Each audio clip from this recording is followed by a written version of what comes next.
Okay, so good evening everybody and welcome to the Audit Committee for the London Borough of Hackney. It's Thursday the 20th of October and we're starting this meeting at 6:30. Oh, thank you, Peter. So we've got quite a packed agenda this evening, so we'll be very sort of tight on time because obviously it's been a long day for everybody, and also we've got quite a lot to cover.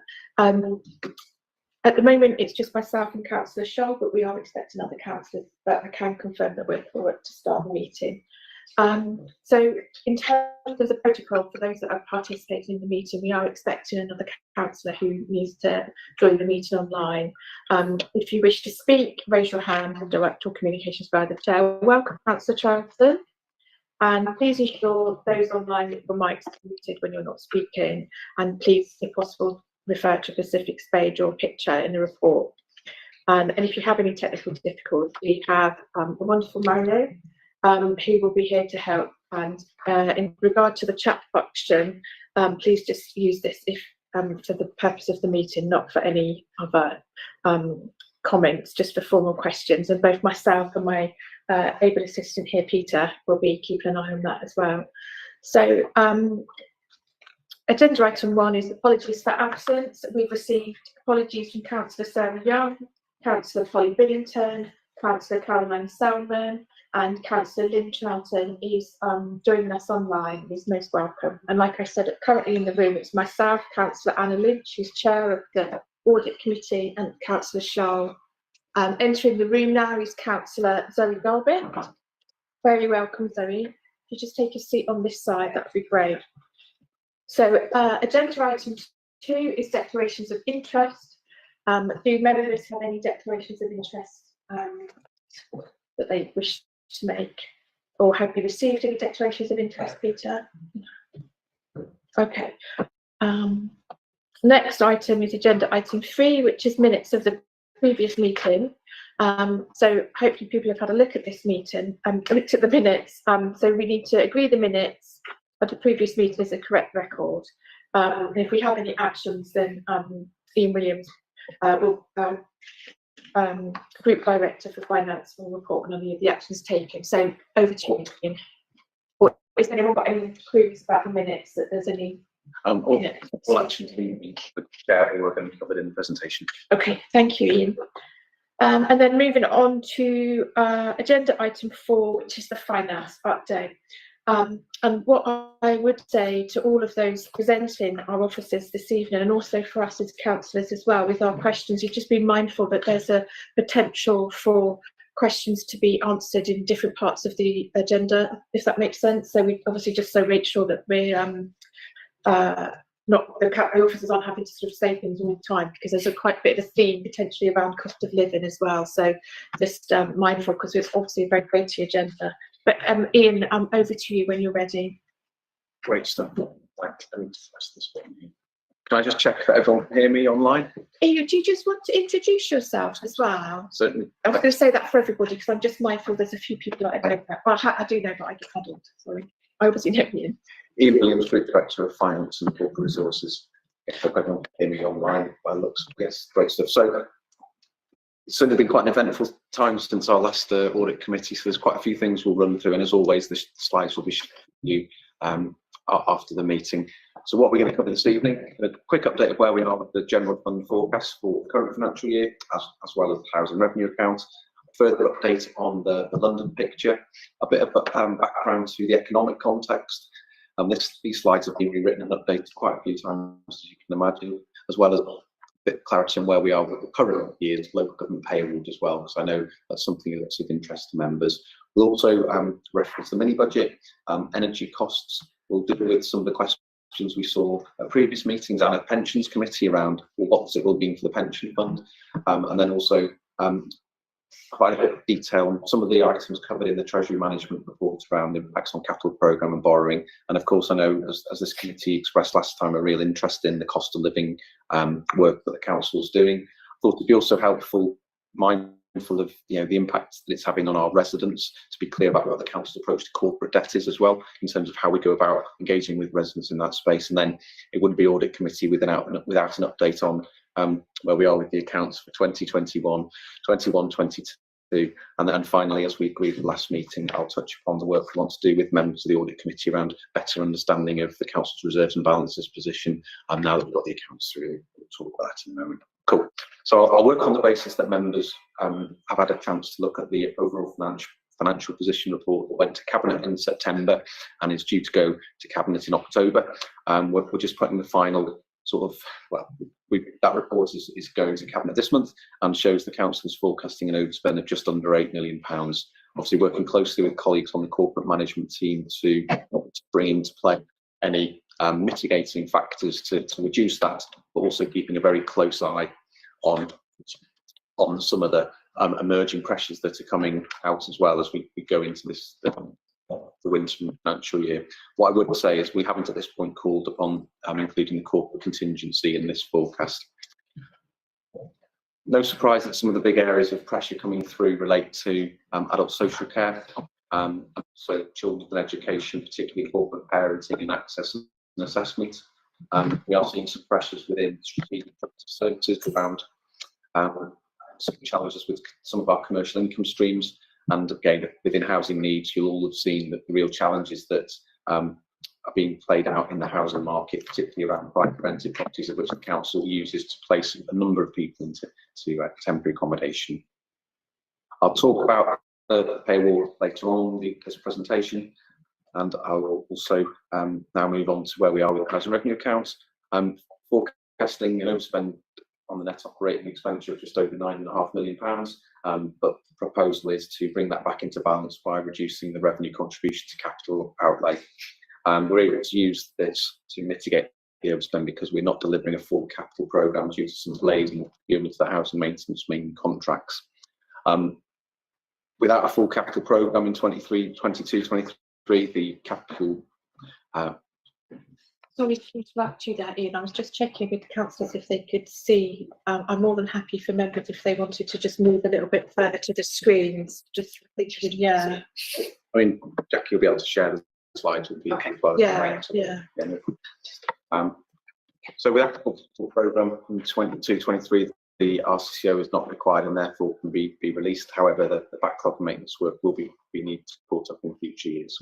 Seeing some pressures coming through, particularly in regard to energy costs, reactive repairs, and we also experienced some challenges around costs of supervision management and management of debts.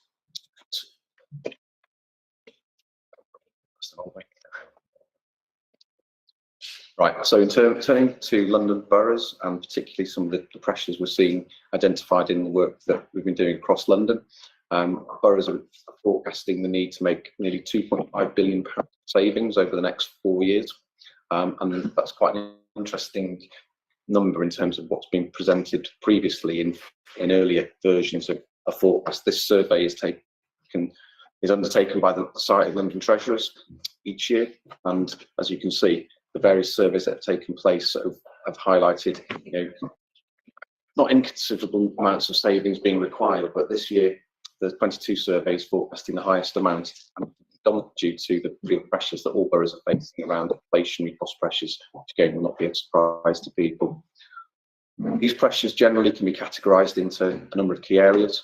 Some boroughs are seeing increases in the need to make pension contributions to their fund, relating to the typical makeup of those funds, pay inflation, energy costs, and running costs in relation to other contracts as well. So you can see there some of the breakdown of those pressures. Economic context and pay award. So it's very much a bleak economic outlook with regards to the cost of living crisis and the likelihood of recession taking place later this year. The Bank of England is forecasting inflation potentially touching 13% by the end of the year.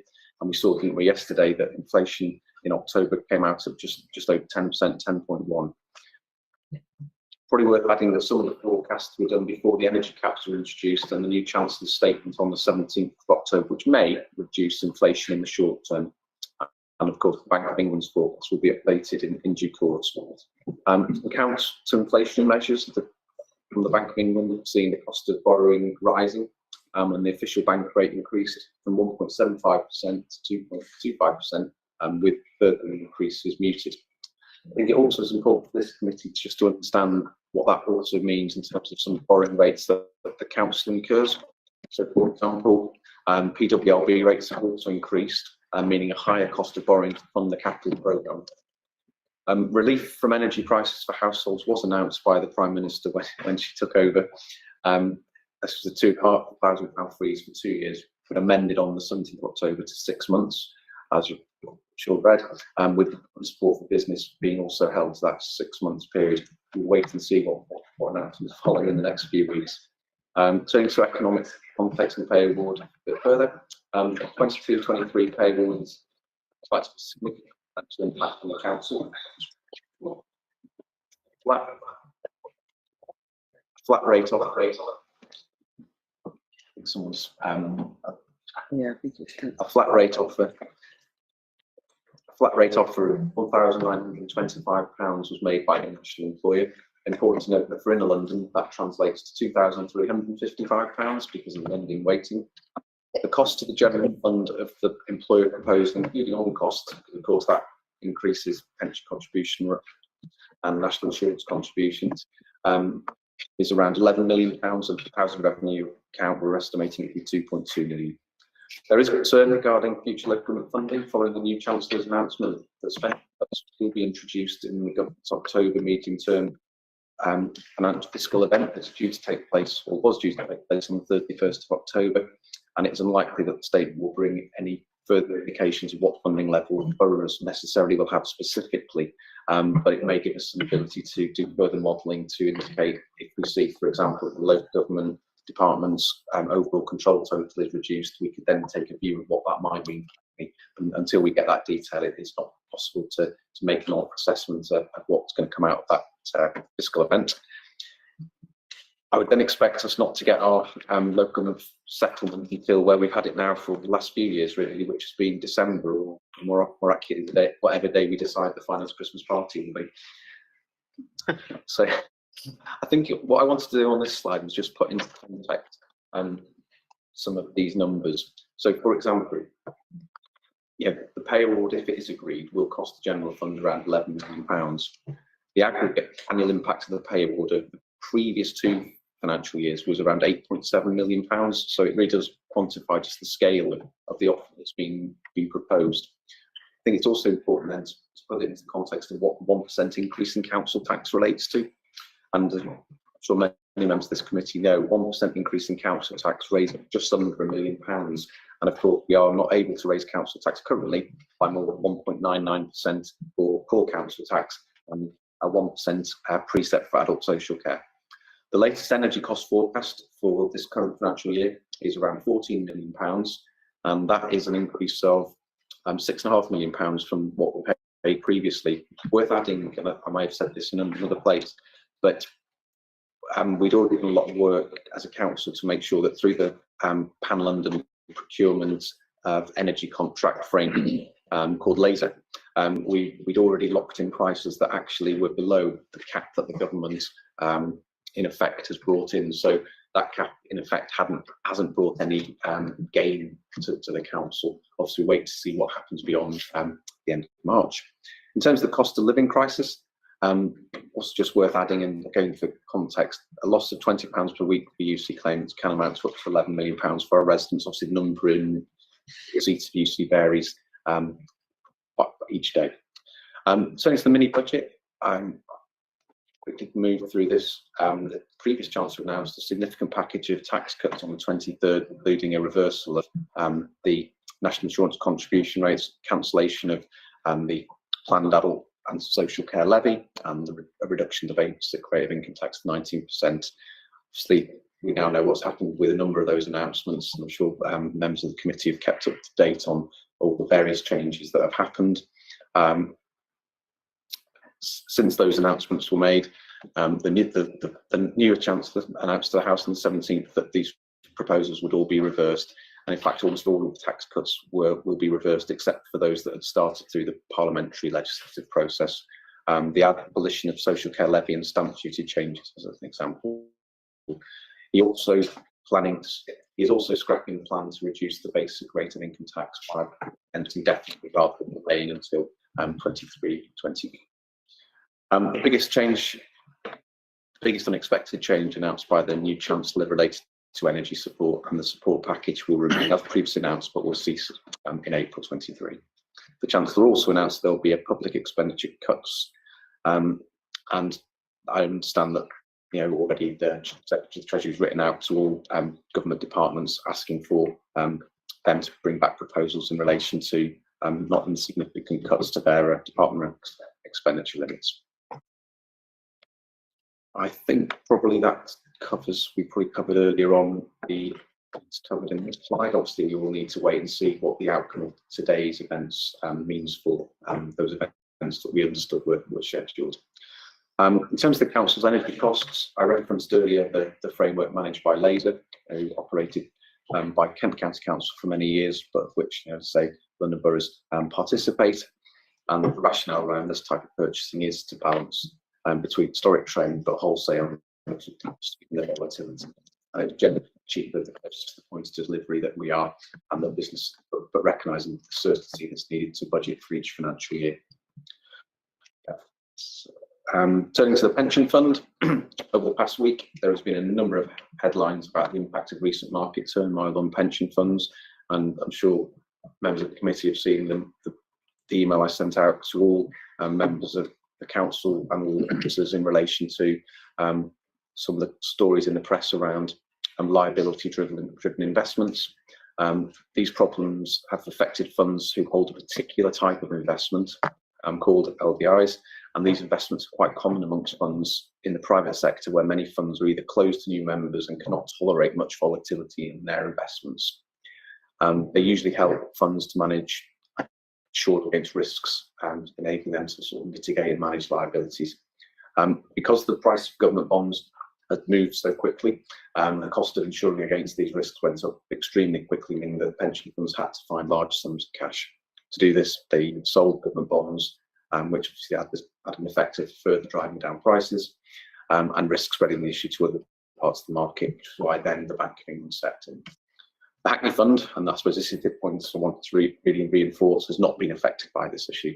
Like all local government pension funds, it is open to new members and can afford to invest for the very long term and tolerate more volatility than most private sector funds. Current conditions in investment markets do bring additional risks for all pension funds, and we are continuing to monitor the situation very closely with Councillor Adams as Chair of the Pensions Committee and obviously Councillor Chapman as Cabinet Member for Finance. But ultimately, the fund remains a very long-term investor and does not plan to make significant changes to its investments at present. Furthermore, as a defined benefit scheme, pensions paid do not rely on investment performance, but are based on a calculation set out in the regulations of the scheme, based on earnings across the scheme member's career. The Council's capital programme and borrowing, and this brought out some of the points raised in the paper around Treasury management. An update on the Council's capital programme forms part of the performance report, with total forecast spend for the current financial year estimated at around £180 million, so a real considerable capital investment in the borough. Considerable carry forward of budgets has resulted mainly due to some delays resulting from tenders coming back above estimates, which has required us to do further work on viability plus value engineering. Still a fair degree of optimism bias in profiling some capital spend, which the finance teams are working closely with budget holders to challenge. And as part of capital budget setting, particularly where forecast spend differs significantly to recent trends on actuals, we're doing some further work with colleagues in spending departments. As set out in the Treasury update, we have undertaken no new borrowing. However, the cost of borrowing has risen sharply. Gilt yields and therefore PWRB rates have been highly volatile since the start of Q4 2021, and that trend has continued throughout the first 4 months of 2022. Indeed, they have risen sharply beyond what was forecast. Our Treasury advisors forecasted PWRB certainty rates to be around 2.6% by the end of September 2022, in May 2022, compared to where they actually ended up in September, which was just under 4%. Turning to the cost of living crisis and the Council's overall response, I think as I've briefed members in many places, it seems, we've really established a piece of governance really to make sure that as a council we are looking to do all we can to respond to this, to support our residents, the impact on staff and their finances, ultimately on providing our services to residents, businesses. So recognising any issues in terms of what the cost of living crisis means for the council and local institutions in terms of their finances and the delivery of services. So as an example, notwithstanding the council has a number of services it provides in-house, it does rely upon supply chains, people who we buy products and rely upon services from. So it's really important that we understand any tensions or issues that are in the supply chain. So the team who's our head of procurement has been supporting me in making sure that where we are reliant upon particular organisations, we really are getting a good understanding of any immediate pressures that we have. I would say, and this is a well-established practice in Hackney now, local businesses, we've always looked to pay well before sort of statutory sort of guideline of that 30 days, and we look to make sure that where we're satisfied with the invoice that's coming being correct, the money goes out very quickly, and we look to pay immediately once that's gone through the system. System-wide plan is being developed for the resident-facing work with community partners and health partners, as you'd expect. Reminding colleague that the council already had a poverty framework which prioritises prevention, early years, early help, tracking low wages and cost of living, and responding to the material needs of the community. Key aspects of that were underway builds on learning from the pandemic, of which the Audit Committee in the previous administrative municipal cycle undertook a deep dive into to make sure that all that learning was captured, and I've made sure that's been embedded in the work that the corporate leadership team does. Just by way of reminder, this partnership work involved a number of key core pillars: simplifying access, developing support for people to maximise their income, building on our existing community partnerships, and equipping frontline staff across the system. A number of areas of financial support exist within the council, and we've committed to updating in each overall financial position where we are with each of our schemes. So, for example, as at the end of September, paid out just about half of our discretionary housing payments that we've received. The discretionary grant scheme has paid out just over £63,000, and we're in a position now to have paid out all of the fuel rebates, i.e. the standard £150 council tax rebates, being paid to 98,436 households, totaling £14.7 million.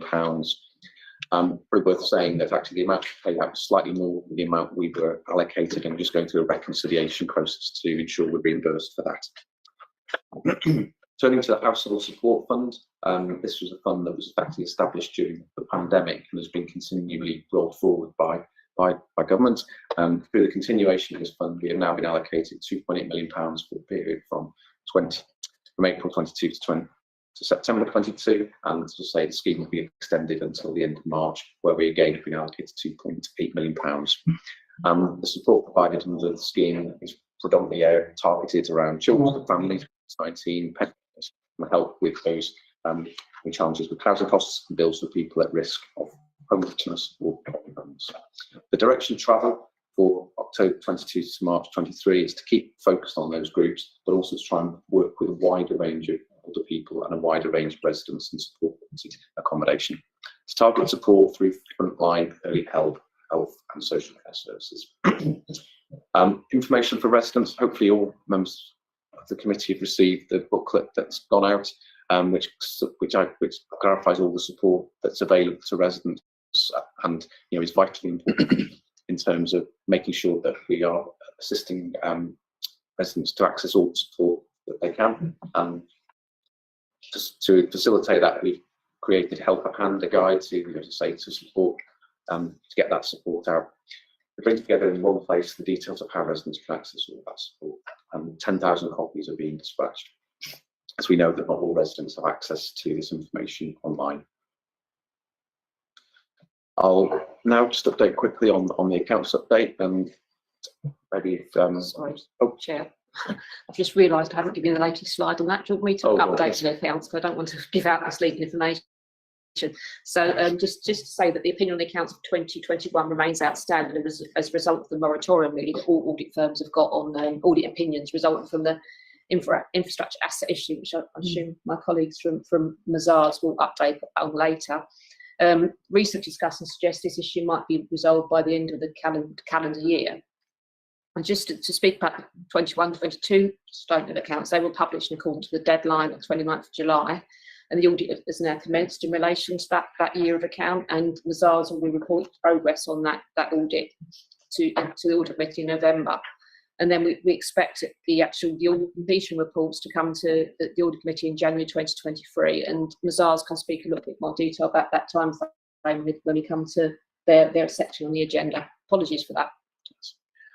Unless there's any question on that, I'll just move on, if it's okay, Chair. So the final item is just to say that, as we agreed at the last committee meeting, to establish a deep dive to ensure greater understanding of the council's position in terms of reserves and balances, why councils hold them, and importantly, why councils need to hold them. And so, following this meeting, Chair, as we've discussed, an email will go out from yourself and me, just setting out to all members of the committee the draft in terms of reference, similar to what we've done with previous deep dives. So really would welcome people to come back to us with comments, with the aim of for us to we've taken that deep dive with members of the Audit Committee in time for our next meeting in November to come back with sort of a draft report summarising where we are with things. So thank you for that. I think pleased to hear that's all from me on these slides, but as always we'll make sure they're shared with members of the committee after. Thanks, Amy. Thanks to Jackie and the rest of the team, because clearly, what's that? Oh, which one? Gosh. Sorry for those watching online. Just to reiterate, our thanks to Ian and Jackie and the rest of the team, because clearly, obviously, what's been happening sort of, nationally is impacting just sort of the fact that you're having to update slides at quite a speed to make sure that we're capturing everything, which is obviously showed the seriousness of what's happening and how that impacts on what's happening with us and me as well. Just quickly before I go to my colleagues for questions, just wanted to also say thank you for the key example slide, which was really good, because I think it really brings to life, what that 1% increase in council tax actually means when, people are sort of thinking about what we can do in terms of revenue. So I'd like to go to the floor now. So I've got Councillor Gilbert, Councillor Gordon, Councillor okay, and then I'll take another round, that's fine. So Gilbert, do you want to go first? Thank you very much for that report. It's great. Just this booklet away is fantastic. I mean, it's really amazing. Got a massive bag here that I've collected from my pigeonhole, which I plan to give to residents. Not all the residents, obviously, but any of it. Sorry. Yeah. So just on the discretionary hardship grant, what's the uptake on that? Because I know in the past we haven't had kind of complete uptake on that. So that's the first question. The other one is about pension credits, and if our pensioners, if they are aware of the fact that that's there, because I know that we were struggling to kind of get to those people in order that they could apply for that. So those are two questions I'd like to clarify the uptake really for both of those, please. Thank you. So if I take the second question first, if that's okay, Chair. Yeah, I'm just trying to contact Councillor Charlton.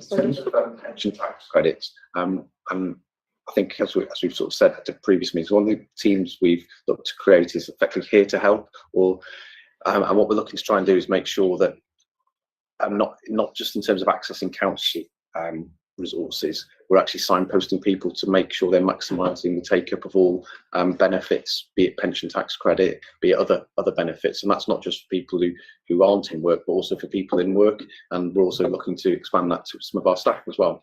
So we are actively looking to make sure that all benefits that residents can access are being accessed, and really invested £500,000 to beef up that team to make sure it's happening. What I can do, Chair, if it's helpful, circulate to members of the committee a bit more detail about how that team is operating and some of the case studies, real life case studies that have come through, just to bring it to life a bit more. And again, I'm sure if it would be helpful, because I know the agenda at the next committee isn't as heavy as it may have been because of the events Jackie's out. I'm sure Zoe and Rob and the team would happily happily come and just do either presentation before or during the meeting, just to showcase the great work that they're doing. And I know Councillor Chapman may want to say something on that work if you on the work of the Here to Help team, or maybe not want to. Thank you. Thank you. Thank you. In terms of take up, of the is it the discretionary fund? Yeah, the discretionary hardship fund, hardship grant.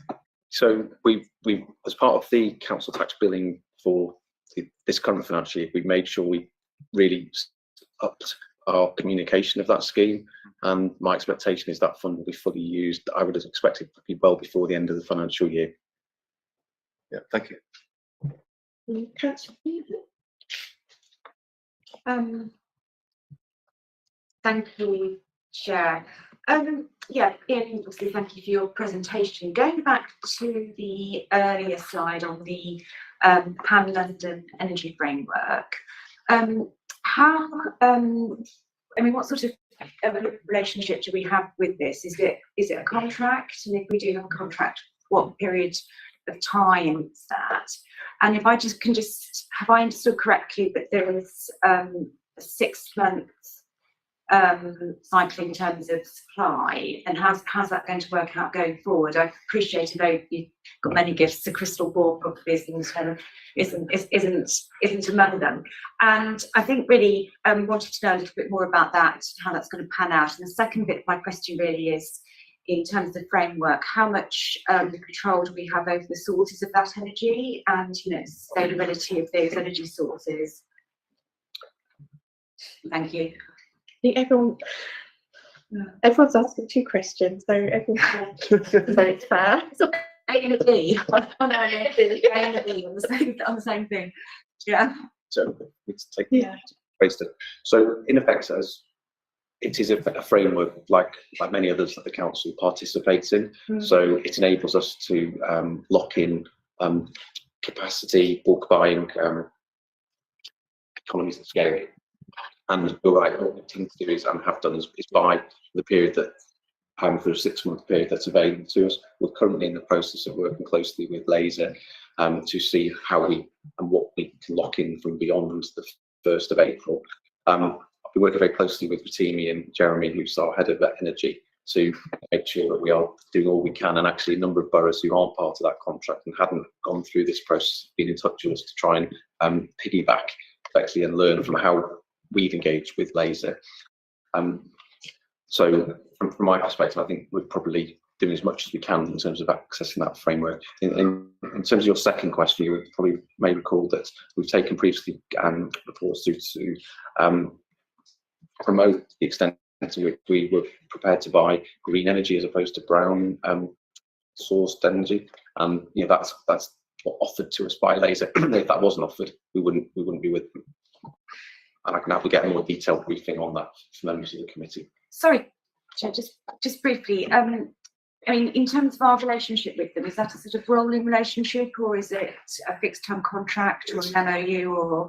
It's effectively it's a framework that we buy into because we feel it's the best available for us in our circumstances. So you're absolutely right. If we decided it wasn't, we could either go to another framework if one existed, or like I don't see why we would do this, but we would go and procure it ourselves. But this is much more efficient and effective vehicle for us to do that.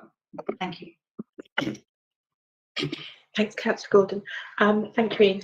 So we'll go to Councillor Zoe now for your question. Thanks. Oh. No, this is just flashing on and off. Oh, maybe I'll have this one. Yeah, okay. Oh, no, I'm meant to hold it. Is it user error, or is it technical error? Oh, it's work. Can't do You it. need to turn yours off, Ian. Have I not? It is. Mine looks to this one. You just press this. Oh, yeah, that's it. Okay, right. Thank you. Yeah, just to add to my thanks, it's changing and really difficult and uncertain situation, which I really appreciate that you're operating in. So first question might be a question of clarity for me. On slide 5, where you talk about the reduction in the revenue contributions to the capital outlay, what is there any impact of that? Like what's a kind of, what Yeah, that was my first question. And then my second question is about, so we had our board forum in Dalston last night and had a really good presentation from the team working on the benefits stuff. It was really, really good. So yeah, just real thanks for that team for coming to explain. And sounds like loads of learning has happened over all the, over all the different money that's come into council to get out to residents, and the Hackney Money Hub sounds really good. My question was just, I'm slightly confused about the £150 council tax, because I thought it was going in automatically now to people that hadn't claimed it. But from the presentation yesterday, I was slightly confused about if that's happening or if people have to raise that. It's just to clarify. Thank you. Hopefully, if I press the button, the light will stay on. Great. So to deal with the first question on slide 5, and this specifically relates to the housing revenue account.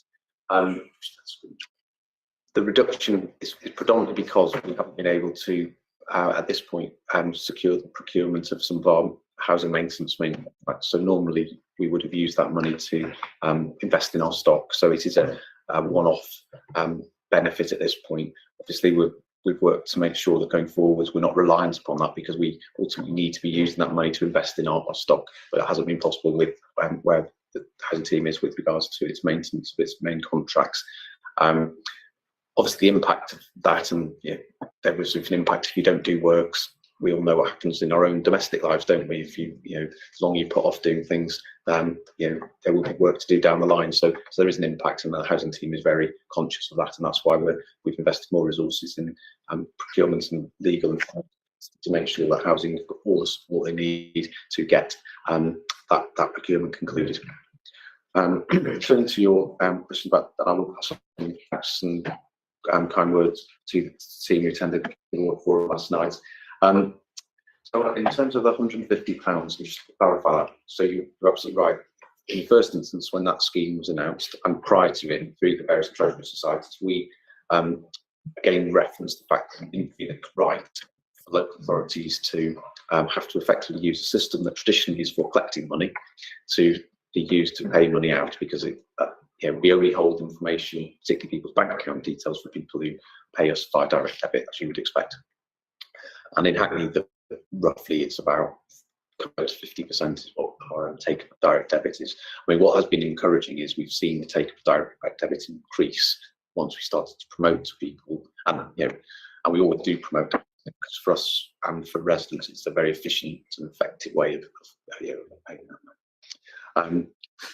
So we work very intensively to make sure that to communicate that people who weren't on direct debit could receive it, and we got significant amounts out. But there was always a stopgap, which was where people with accounts who hadn't either made contact with us, and there are reasons why people don't make contact. There were some who weren't willing to contact us, they've got significant arrears with us, or other things like that. But what we were then able to do was effectively credit it to their account, as opposed to give them the money. Now, if University was to contact us to say, actually, I want £150, then we would obviously be able to pay it to them. But we are very mindful that we have to go through some due diligence to make sure it wasn't any bogus approach. Thank you. Councillor Ford, Councillor Frank. Thank you. Thank you. I think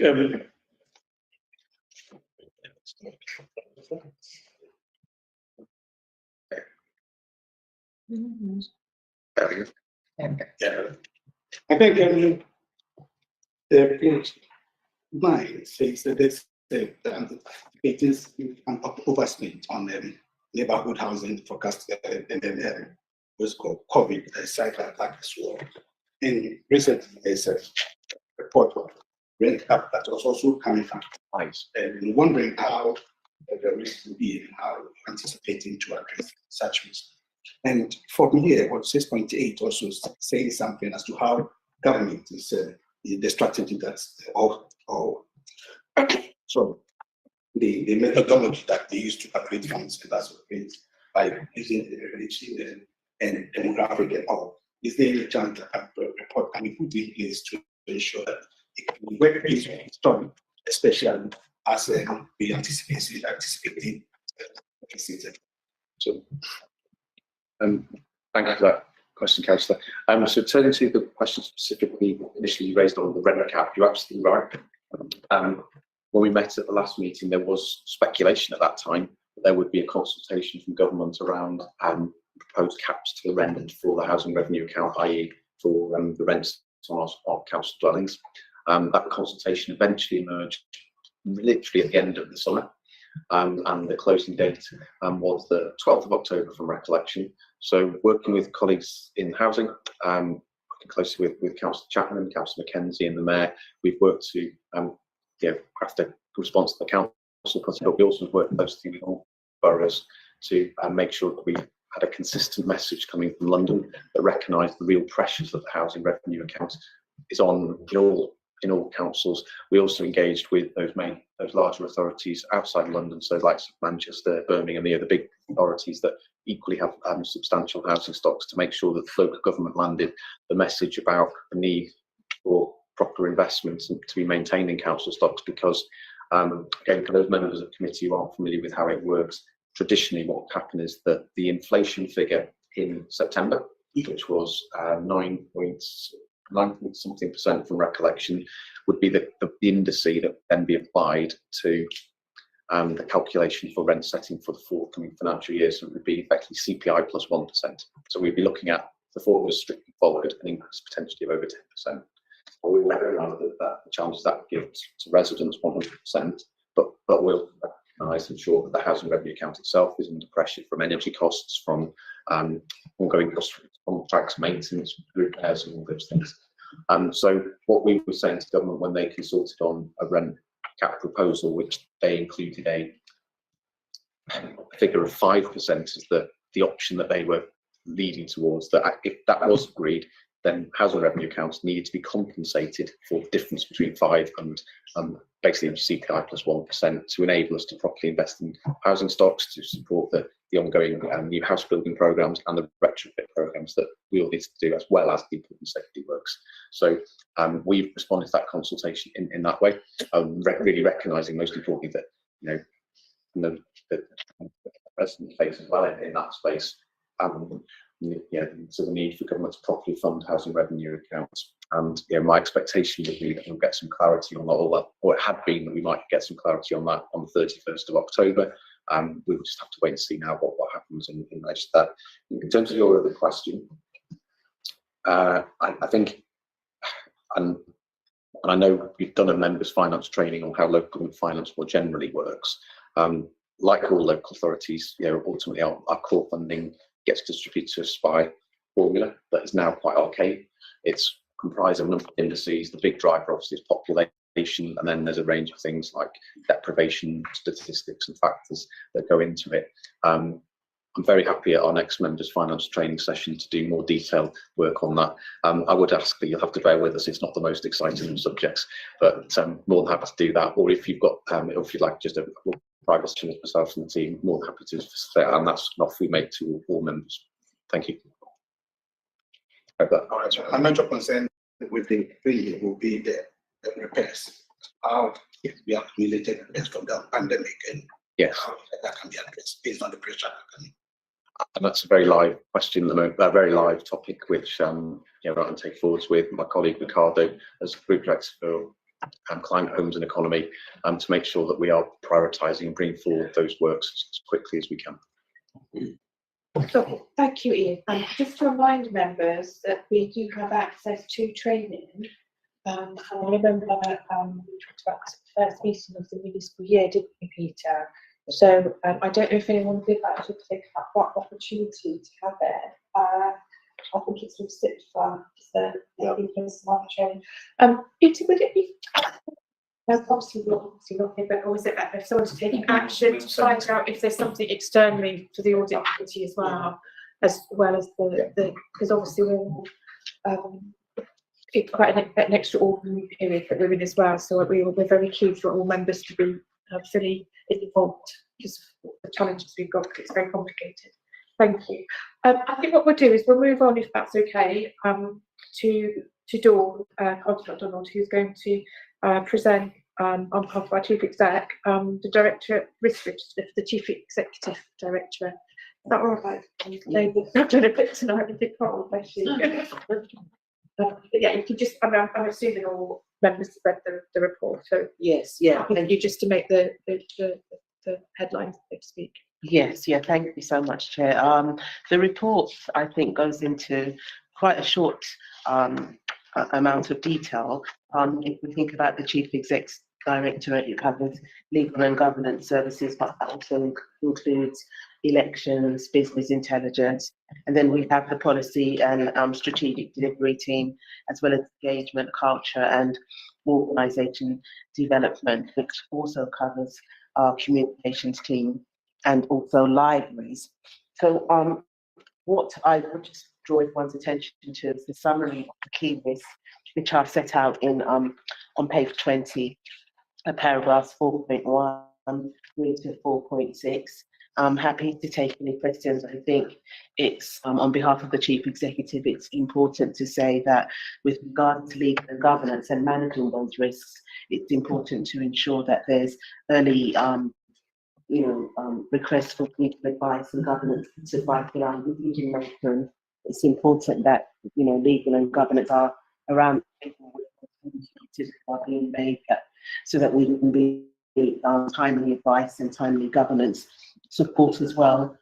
And then with regards to our policy strategic delivery, I think what we can see from the report is that as a result of the cost of living crisis, which Ian has referred to in his statement, and I think it's a common theme throughout many of the reports that we're referring to today, there has to be that constant review and constant update on what's happening in that field and how it affects the risks that we're managing within the Chief Exec's direct. And then finally, with regards to our engagement and culture and organisation development, I think the Chief Exec, again, it's about ensuring that communication is clear, that we're communicating, there's transparency and it's effective community engagement. So we're not just doing it for lip service, we're actually doing something to residents. And I think, as the report clearly says, there's an effect of COVID and the continuing in effect of that. So long COVID, we have a long COVID motion coming to our next council meeting. It's something that's right at the forefront of a number of our resident minds. And then there's a great deal of work that's been done around the strategic, or what we call the corporate plan, and again, the Chief Executive is very mindful of the fact that we need to make sure that we look at and we consider all the factors that need to be considered. I'm happy to take any questions. Thank you. Thank you, Dawn. Charles will put her hand up. So, so she's telling me so. So I do do Zoe, Margaret, and then Fiona. Okay. I don't want anyone else who's left to speak, so that, just to put it in sense. Chair. Thank you, Chair. I was just wondering, in relation to risk on page 13 of the risk register, page 35 of the documents, why the legal department isn't able to utilise Windows or MS products? What is the barrier to that? I mean, it says it refers to integration with G Suite, but I would have thought there was a workaround considering the difficulties that it's causing the directorate.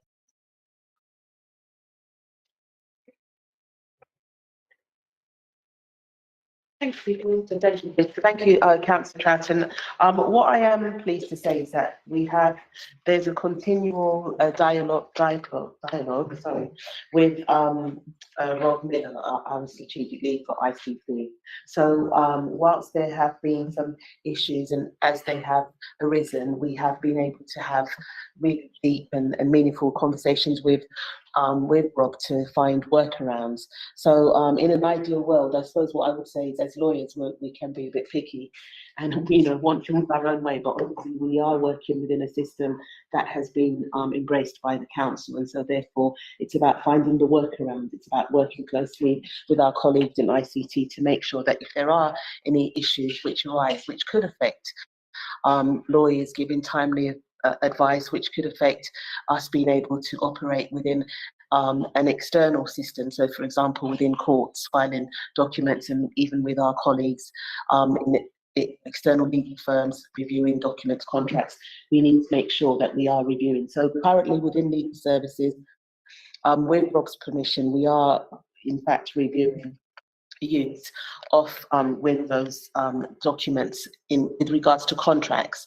So I'm pleased to, as I said, I'm pleased to be able to say that as problems arise, we are having really open and conversations with the ICT service and team, with the ICT team and colleagues, to make sure that we can tackle those problems quickly, to make sure that there's not continuing and ongoing problems. Thank you. Thank you. Thank you, Dawn. Okay, with that, Councillor Hampton, yeah. We'll move on to Councillor Zoe. Thank you. Thanks. Yeah, thanks for the report. My question's on page 24, so on risk. Yeah, which references eroded trust and confidence, which I'm assuming means, I know there's a big piece of work going on around the trust and confidence in the police, but I just wanted to check if that was related to the police, or if that's also means trust and confidence in the council. And just not going to make it extensively now, because I know there is loads of work happening with some of the trust and confidence stuff with the police, but it's just not, there's not a mitigation listed. But I know there is lots of work. Yeah, I think for the purpose of this risk item, it is general trust and confidence across with residents and their trust and confidence in the borough. Obviously, there is that, you know, really big piece of work that is being done around trust and confidence with the police, and currently that sits with Sonia Khan as one of the leads, but then there are a number of other colleagues across the local authority who are working with that trust and confidence piece. But for the purposes of this, that relates to trust and confidence insofar as it's residents being able to feel confident in what the local authority is doing and achieving on their behalf. If it's okay, just to sort of endorse what Dawn said, but also just to reinforce the point that I think what we all saw with the pandemic, that actually society's confidence in institutions of the state was what we're looking to capture there. So it's wider than just, you know, Hackney Council, it's the institutions of the state. Okay. And then Councillor Gordon.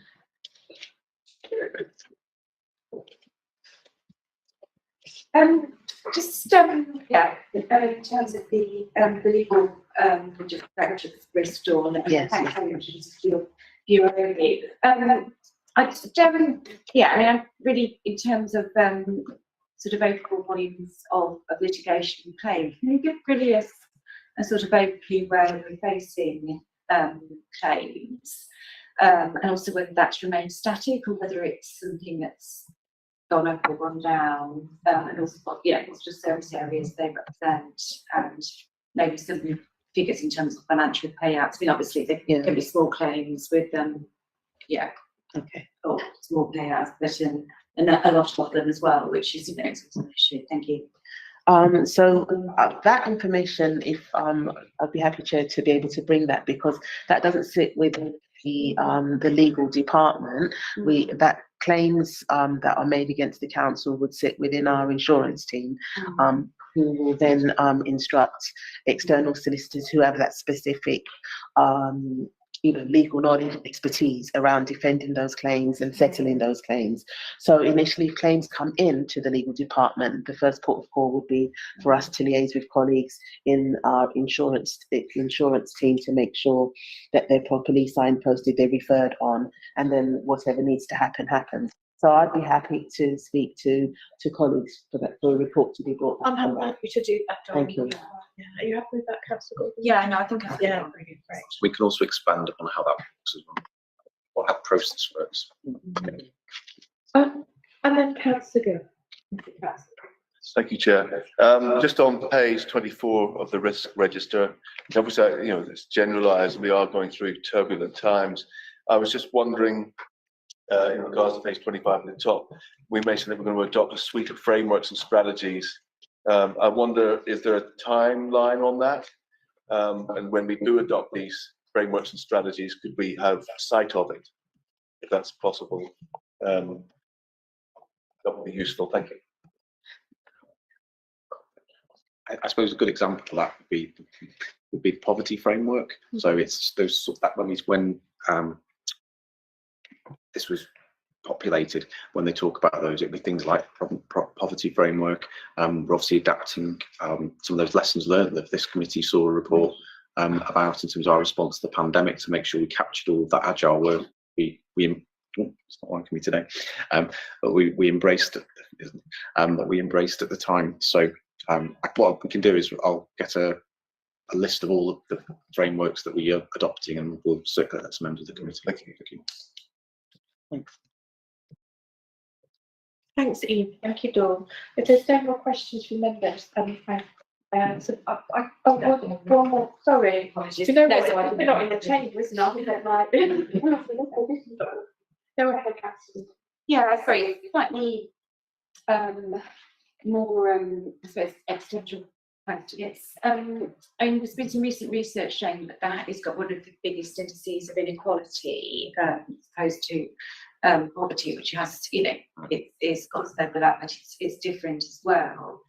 I mean, I think that generates its own issues. I don't know whether that's going to be a factor that's going to feed into these risk registers in future. Or, I mean, I appreciate that's or if that's already taken into account. If I may, Chair, if I just pick up Councillor Gordon's point, I mean, it's a very live topic, actually, we're having amongst senior leadership team and the wide group of directors. And actually, we had a session today with colleagues from the Prime Minister's Delivery Unit. I think they're glad to visit us today, as opposed to be at their usual place of work.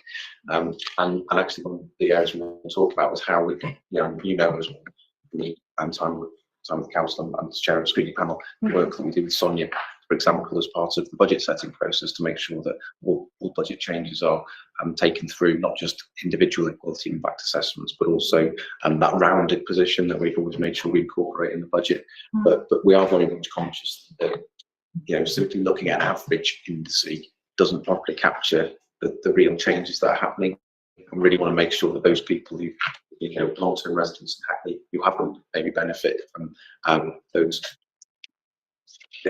What trend data would show, if you look at the average, suggests population size are recognised and are properly coordinated in the policy change and forward. So it's really a soft topic that we're all. Yeah, very much. I mean, that's something I will pursue. Yes. I think other members are interested as well. Yeah, clearly. Oh, great. Thank you, everyone.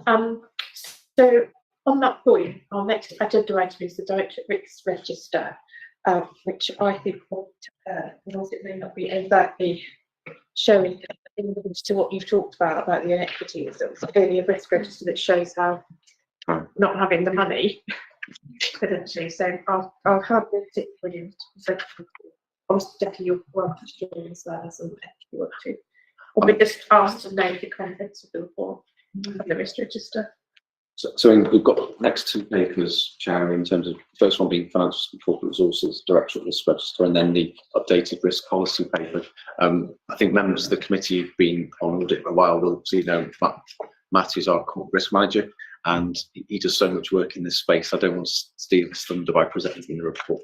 I'm sure Matt do a far better job. Sure, better job for me. To you, Matt. Okay, thanks, Ian. So I'll start by giving a quick overview of the Finance and Corporate Resources Risk Register, and then obviously the next item on the agenda related to the corporate risk strategy and policy. So perhaps when there's been questions on the risk register, I can very quickly explain what that is, although I don't anticipate as many questions. I'm not sure you're on, so I'm sorry. I'm going to be the mic monitor. No, that's good. Yeah, there we go. Yeah. So yeah, following on from the questions of the register, I can just give a quick overview on the strategy and policy. So yeah, within the papers we have the latest version of the Finance and Corporate Resources Register, which was signed off by their management team towards the end of September. Clearly, as you've already heard in detail from Ian, things are currently moving at a very fast pace with tumultuous goings on politically. And since this attached register was updated, there's been fallout from the mini budget. and of course now the multiple U-turns and resignations. But ultimately, looking further ahead, cuts to public services do, of course, look likely, which is problematic.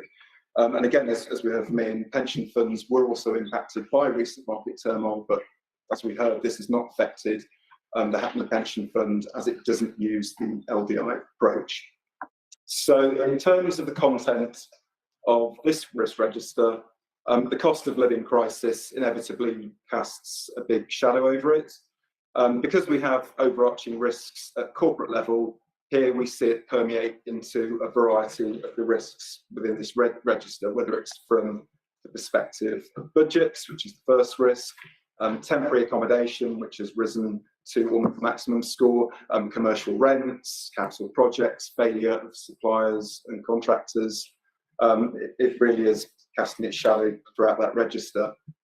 You'll also see within the contents of this report that risks remain relating to the aftermath of the cyber attack. Recovery work is definitely proceeding well, but vulnerabilities do still remain. But the council is looking more positively to the future with the cloud-based approach. I think there's quite a lot of other bits of detail, so obviously open the floor to questions. So just to clarify, sorry, we're going to take questions on the finance. I think it would be best to address the finance and resources register, and then I can give you a quick overview on what the next item is. Okay, fellow councillors, any particular questions? One. Councillor Garber. And Councillor Charlton.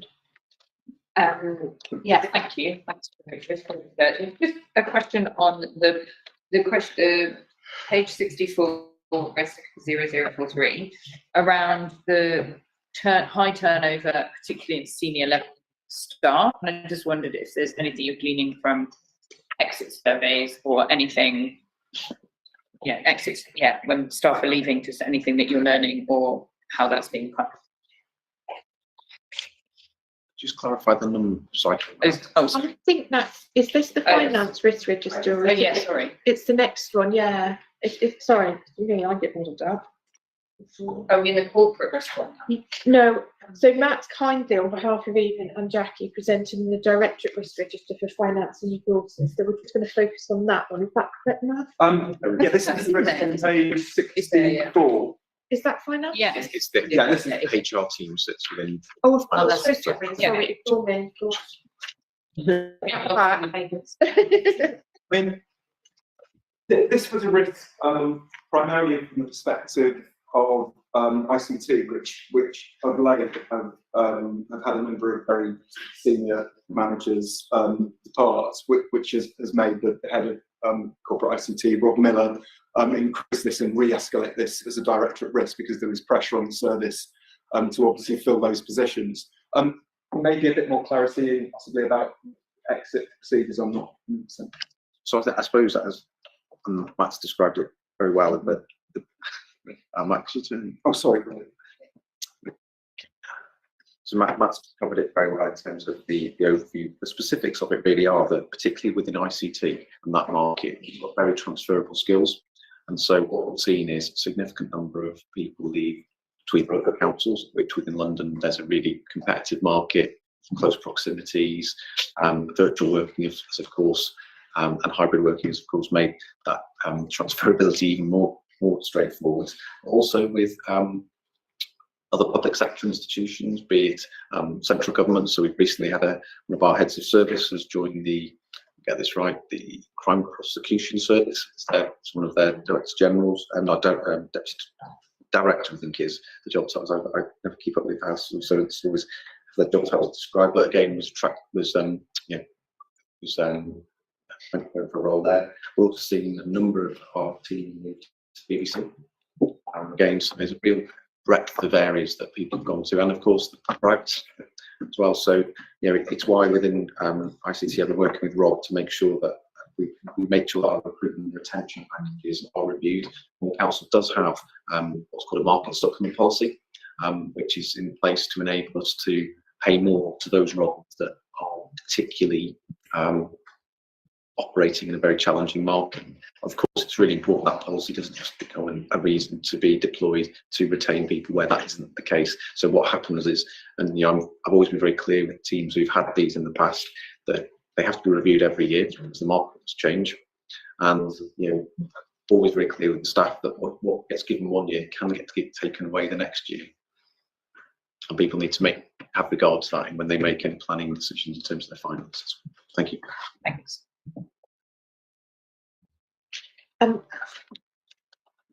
Councillor Gilbert, I've got Councillor Charlton. So I'll do her first and then yourself. Is that okay, Councillor Gilbert? Oh, sorry, he was sorry. I'm finding this really hard. No, I apologise. I think next time are we in the chamber next time? Yeah, because I can't. So who was first? Was it Councillor Gordon or was it Councillor Gilbert? Gilbert was first, I think. Yeah, okay. Councillor Charlton, would you like to answer your question? That'd be great. Yeah, thank you, Chair. I'm sorry. My question's about the capital programme. Is this the right time to ask? I think we'll cover that under the. But is it important? That's the question. We'll also cover it in. Sorry?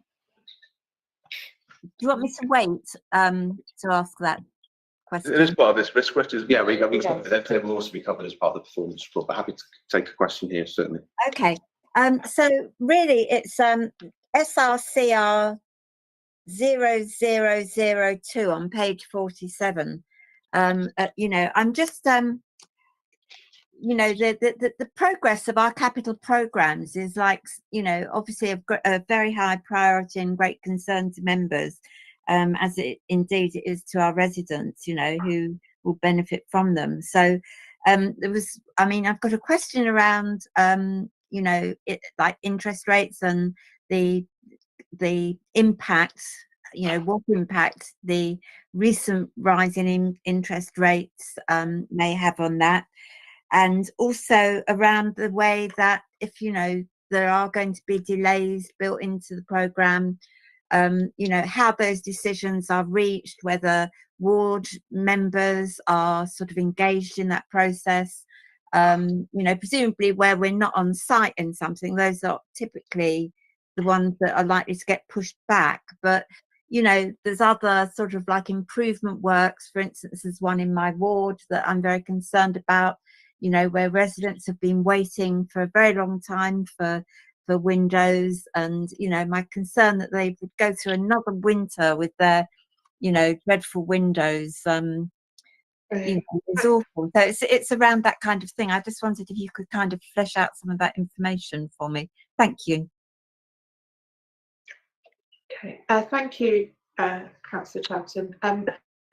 Ian, are you able to answer this? I'm obviously aware that obviously there's other things that are part of this, but yeah, if you can. No, certainly happy to cover that, Councillor Charlton. I think as I tried to articulate under the finance update, obviously the council's capital programme is significant and runs to estimated around £180 million in the current financial year.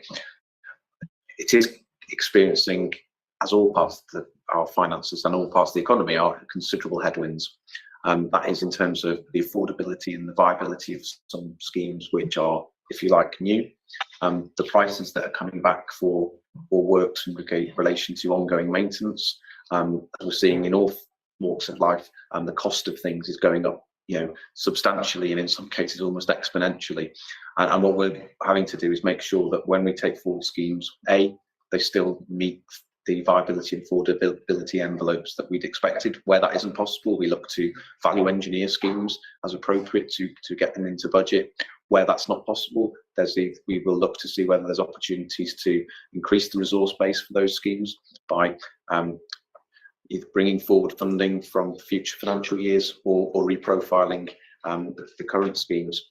There is always with every capital project, and they all vary, don't they? I think some of the examples you use range from replacing windows to what potentially could be a 300-unit development, a new school building. So each scheme has in place different levels of governance. So if I reflect on the Britannia scheme, which I led on as a senior responsible officer, we had in place a very focused and targeted team to oversee the delivery of that project with necessary specialist expertise assigned to it from colleagues in legal, from procurement teams, from finance teams, from planning, all the teams you'd expect in that space. to make sure those programmes and projects are kept on track, make the best use of opportunities to be creative about how we go about procuring things. But ultimately, I won't deny it is a challenging time that we find ourselves in. What we are looking to do, and the council's recently refreshed its approach to capital programme governance and management. Some of that you've seen play out in previous updates that Jackie and the team particularly brought to Audit Committee. Previous committee led by the former chair took in the capital programme reports we brought to make sure we're improving our monitoring, improving our profiling. But of course, can always do better, but it is very challenging. And in terms of interest rates, as I alluded to, the financing costs have changed phenomenally, with BWRB rate at the end of September being around 2.6%. Rising to just under 4%, not that recently. So we've seen some very significant shifts in the cost of financing, and what we're looking to do is look to make sure that when we do go to the market to borrow, if we have to, we'll be looking to finance the most affordable rate that we can, but where we don't need to go to borrow, where we can internally borrow, i.e. use the resources we have on our balance sheet to effectively finance schemes. That's what we look to do to mitigate the cost of finance impacting on schemes. That covers your question, but happy to do maybe a more deeper dive into all of this, another committee or as part of a training session. Thank you. Yes, I think that would be most useful. Councillor Gilbert. Thank you, Chair. It's an extension of the last question, really, in terms of interest rates, because under the control descriptions on page 48, you mentioned that slippages can be identified by this process and appropriate action taken, which you've sort of covered what kind of action. You mentioned a few actions there in the answer to the last question. I don't know if you could maybe just elaborate on a simple example, maybe, if that's possible, for what sort of action we might take. And the other, you also mentioned services have agreed to a target spend versus profile. Just wondering exactly what that means. Sorry for my ignorance. And just, can we improve on our strategies to mitigate against the rise in interest rates? So very simply, and if I take, do you mind? So if I take the first part of that question, if that's okay, Chair. So in terms of how we manage slippages, so a good example would be the highways maintenance programme. So there's always more schemes that could be done than the resources in a financial year can cover. We have a very detailed asset management plan highlighting what works need to take place on priority-based budget on a priority basis, and that's something that Andy Cunningham and the team work very closely with Jackie and the capital financing team to keep on top of. There will be times where a scheme that might have been higher up the priority list because of its condition is in a space where there's a major development around the corner taking place. So the worst thing that we can do is go ahead, put in new roads, new paving slabs, only for new development to take place around the corner, and all the trucks come in and damage it. So what would happen in those cases is that would be something which we picked up by the project manager, picked up through capital monitoring, and instead of for that year the money just slipping, that word, the next scheme on the list by the priority would be accelerated and brought forward, so that effectively we keep on top of the works, and then when the development that I alluded to taking place, that scheme would happen. And obviously what in conjunction with legal officer support in section 106 process, if there was a way to make the developer contribute to some enhancement in that space, of course we looked to lever that in and make sure that any future scheme coming forwards in terms of either the immediate 106 work and its alignment with what was planned was done as a one job and not done as two jobs, which is infuriating for residents, as I'm sure it is for ward councils. So I hope that answers the question. Jackie, take the second part. So you made target, and actually that target was something that fell out of the Audit Commission deep dive into capital management. So what we was looking to do was to get the service areas to deliver in at least 80% against what their profile to deliver in the year. That might sound like not much, but actually sort of bearing in mind the historic sort of performance against that, against the spend profile, and also the issue not just with this borough but with other London boroughs. We've got Treasury advisors who tell us we do actually do relatively well against our profiling compared to other London boroughs, but that's not to say we can't do better. So when you we probably cover the capital bit of the performance report as we're speaking here actually, but so as Ian has mentioned, there's a number of reasons this year particularly why we are down on what we said we'd do, primarily around the viability and affordability of schemes, and needs to do additional work to make sure they're viable and we can take them forward. We've had a few sort of major external factors. Members might be aware of the Britannia scheme. We had a Section 77 application in which was unsuccessful. That meant we had to reprioritise a lot of Phase 2B of the Britannia programme. That's very specific. But there is certainly improvement we can be made. And as Ian mentioned, we are strengthening those sort of capital governance arrangements. Only last week, actually, I chaired a meeting with all the service areas to make sure that they are bearing in mind what we're seeing this year. We need to be really realistic about what we're saying we're going to spend, not least because we've got reducing capital resources, capital receipts, etc. On the investment treasury update report later in the on the agenda, you'll see that we haven't had any additional borrowing this year. That position is going to move. But so what we don't want to be doing, given the high interest rates, is been borrowing in advance, incurring interest costs when those schemes don't go to as plans. And we really need to be robust on this, and we're really mindful of that, making those improvements. Thank you very much. Should that 80% be mentioned in the 80% you mentioned? Should that be mentioned in that? It can be, yeah. I mean, because it might be useful just to mention it. Yeah, sure. I don't know, Peter, I'll look to you for guidance, but just looking at I know we've got an agenda item on the work programme. I'm just mindful that there may be some questions coming up around the sort of general housing supply. I'm just thinking whether or not we could do something in the November meeting, maybe. Just don't know if that would be, or I get in my department muddled up. Could I'm happy to take that away and pick it up with the pains and see what options. Would that be useful? When? Yeah, because obviously it's quite a significant financial priority. Obviously this is also it's quite a significant part of our budget. So just the last question I'm going to take now is council. Obviously, because the next corporate risk strategy and policy as well. Thank you, Margaret. Go ahead. Thank you, Chair.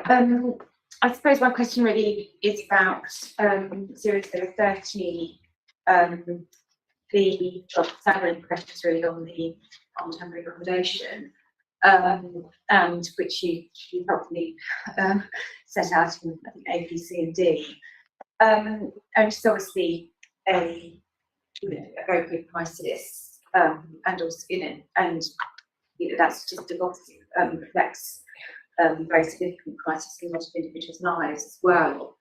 I mean, there are obviously various quite drastic solutions being explored, including purchasing housing outside the borough. My question really is, I mean, what is the plan really? Where is it going? Where is it going to end? I mean, obviously, there's a number of things being explored. I think it's going to be increasing pressures, but I don't think this is going to go away. It's whether it's more we can do really as a committee to interrogate pressures and accommodation. I don't know how you answer that, Ian. Well, where do we start? Yeah. It's all going to get a whole lot worse. But I'll hand over to Ian to respond. Yeah. So absolutely, that's a very tough exam question. So absolutely, members of the committee will know that this continues to be and is a real priority for council to do as much as it can in a very challenging space. The rental market in London is an unprecedented situation. There was only last night, I think it was BBC London News, the stories about houses out there. But what I can say we are doing, and those of you who've seen cabinet papers for this month's cabinet will see the council is looking to again make an intervention in the market, and it's going to look to acquire a further hostel up towards Woodbury Down, so bring a facility that isn't in our control into council ownership, building on the successful work that Jennifer and her team have done already to increase our capacity, but also the supply the control we have over that. In addition to that, I'm taking the paper to the leadership team and with Rob, with Zoe and Jennifer on Tuesday to further discuss with colleagues about how our approach as one council to this needs to be further and continue refined to reflect the new challenges that are coming forwards. As you can see, this risk has only recently been updated. Certainly very happy to do further update to members on the challenges that team are working through sensitive and compassionate way to support residents as much as we can at a very difficult time. Okay, that's great.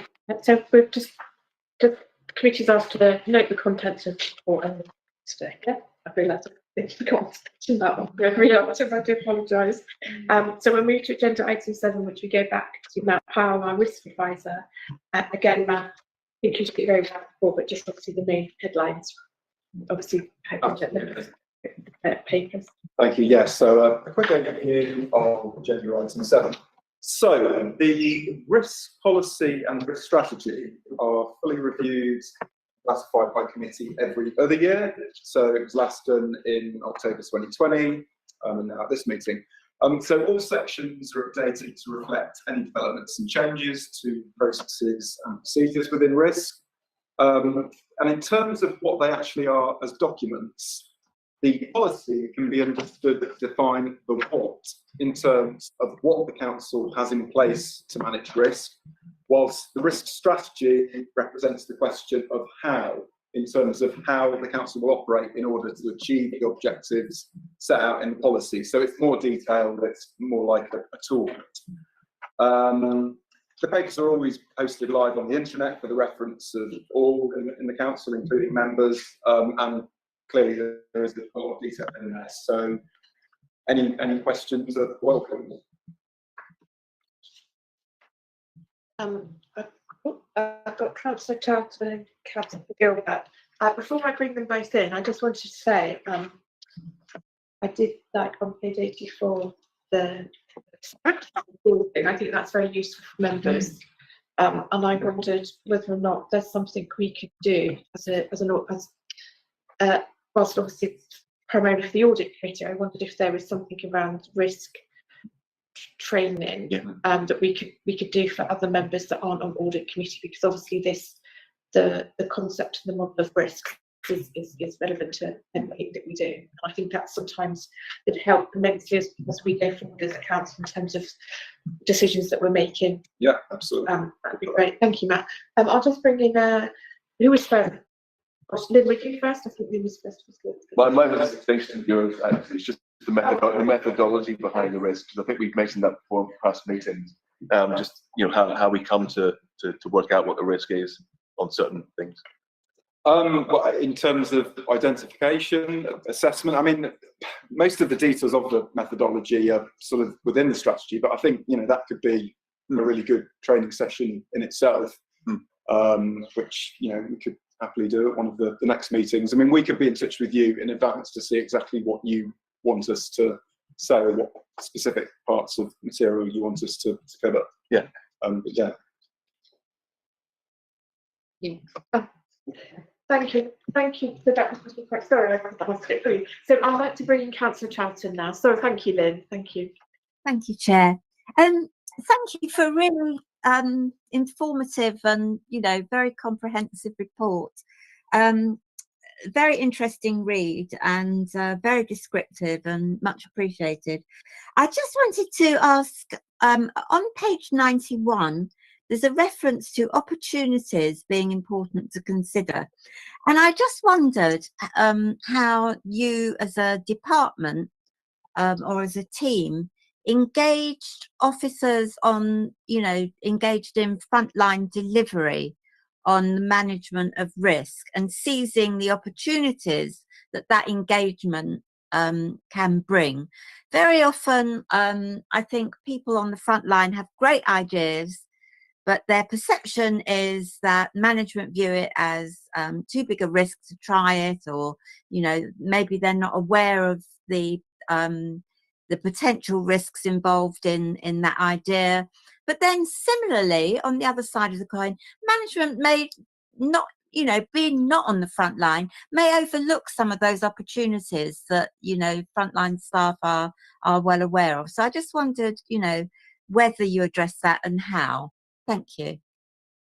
Yeah, that's a really interesting assessment, and I agree with it. And I think that often what happens with risk management and, you know, the nature of the risk registers that you see in these committees, it just tends to be of a negative nature, and that's a reflection of the times we're in. But, you know, certainly we do try to emphasise opportunities when we train, and we are, you know, training is done for frontline staff. I mean, obviously we can't be there hanging over their shoulder, you know, making sure that they sort of capitalise on every opportunity potentially. But yeah, we are at pains always to stress in risk training that it's not purely about, you know, the negative things. There are other things that could impact on objectives that could, you know, be done from a positive perspective.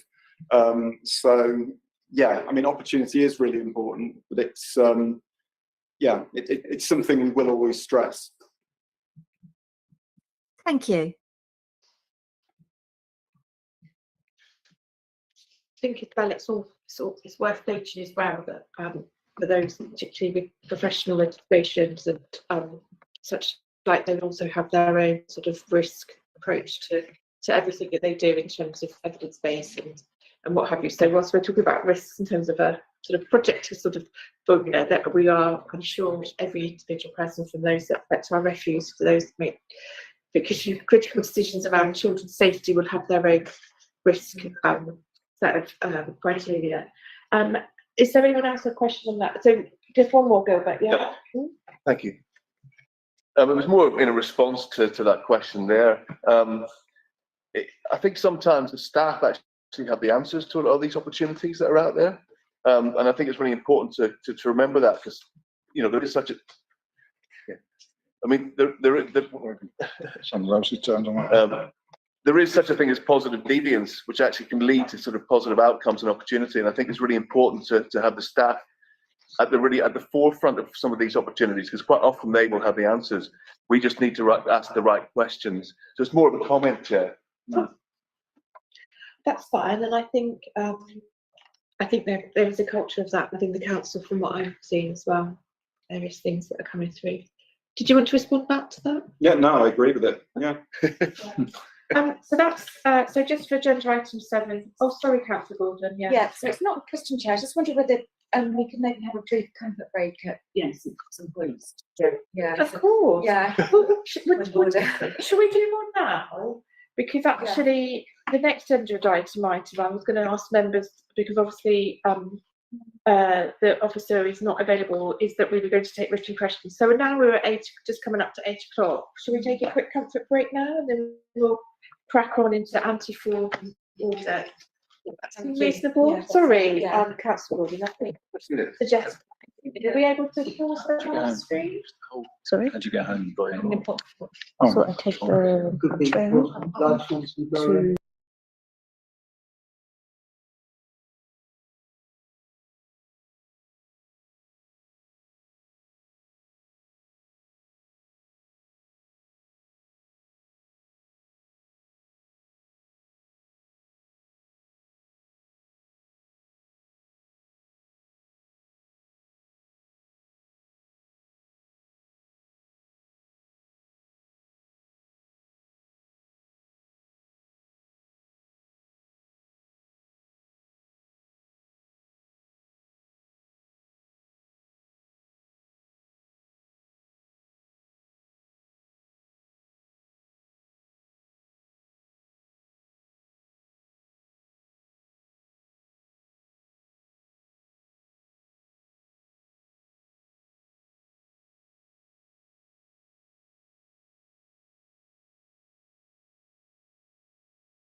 Let's start.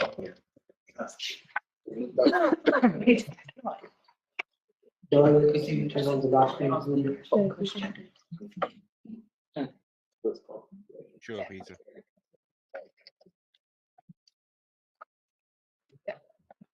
Okay, welcome back. Thank you. We just needed to have a quick comfort break because we've got a packed agenda. And on that note, oh, thank you. Welcome back to the second half of the committee. We have agenda item 8, but we don't need to actually no. What I'm going to do is we have the agenda item 12 we're going to take now, which is the external audit plan presented from Mazars. We've got Suresh here and his colleague. I think we'll do that because obviously they're external and we're just mindful of am I talking nonsense? Sorry. No, not at all. I was just going to introduce the two. There's two reports in connection with Mazars. One is around the completion report. Right, 11 and 12. Okay, so we'll take, if that's okay with members, we'll take agenda item 11 and 12 now. Okay. So, Yes, that would be really grateful. Yeah, just to clear for members, so that the first report covers the audit for 2021. People that met the audit committee back in the last municipal year, they will remember that the Mazars posted a progress report to that committee around that year of accounts. So what this actually does is this moves us on one step further because they've substantially completed their audit work, subject to their final checks and balances, I'd say, and subject to the National Shoreline Infrastructure Assets. So what the report sets out is the proposals for Mazars to issue, subject to the infrastructure asset issue, a non-moderated opinion for 2021. So that's the first report, and I'll hand over to Mazars in a minute, but it's probably worth covering on to the second report. So the second report is in relation to the audit plan for 21-22. So the council published its draft accounts for 21-22 on the 29th of July. And the audit sort of began in earnest, I'd say, late September or October time. So that's in progress. And Mazars plan to come back with a progress report at the November audit committee, and then we've got the completion report in the January committee. At that point, I'll hand over to Mazars with their reports.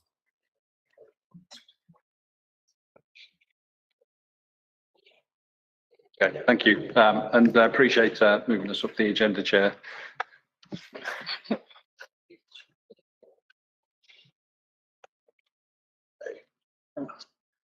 I've got dodgy. No.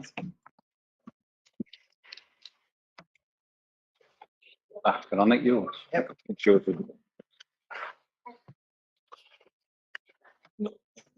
Right.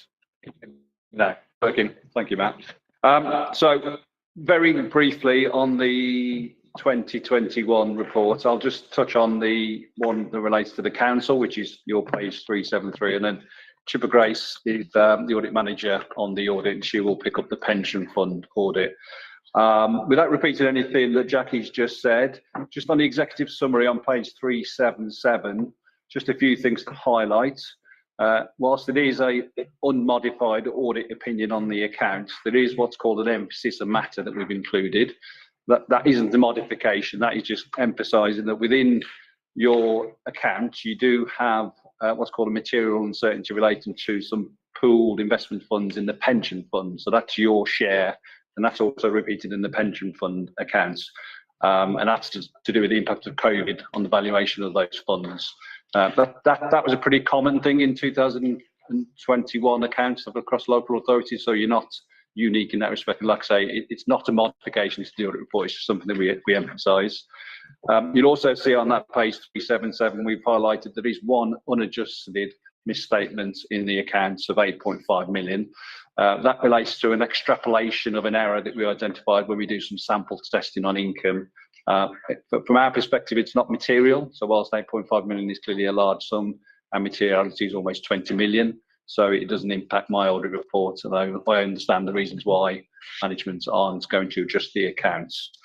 And then, as Jackie said, the national issue on infrastructure still is unresolved, but we are hoping that it is resolved before the end of the calendar year, so we can conclude the 2021 audit in January.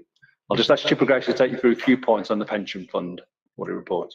Thanks, Suresh, and good evening all. If we can refer to page 403 of the pack, please. So there are 3 key points to take note from the pension fund audit condition report. That's the audit status, findings, misstatements. So on the audit status, our work is substantially complete and there are currently no matters that would require modification or audit report.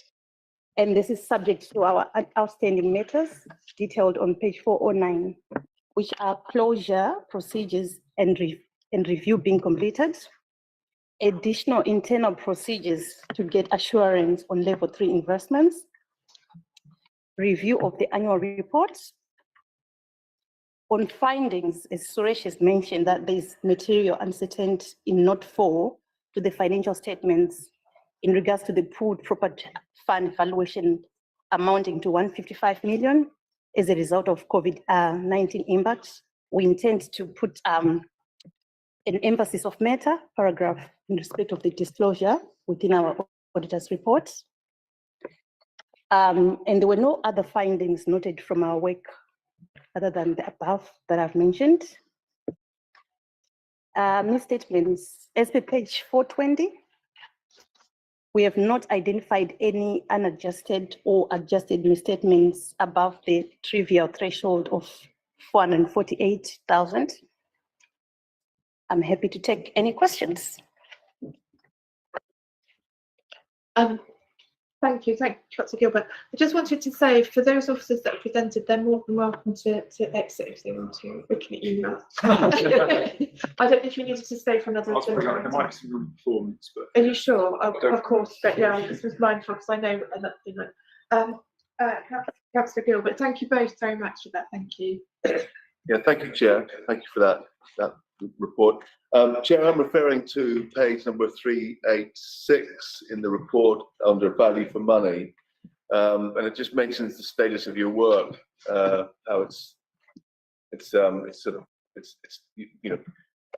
you continue to undertake the work on the authorities' arrangements. I'm just wondering, and you haven't yet completed this work in relation to the authorities' arrangements. I'm just wondering, is the time frame around that status of work, because obviously value for money is critical in all of our decisions across the council, so it would be nice if we knew when that was going to be completed. Thank you.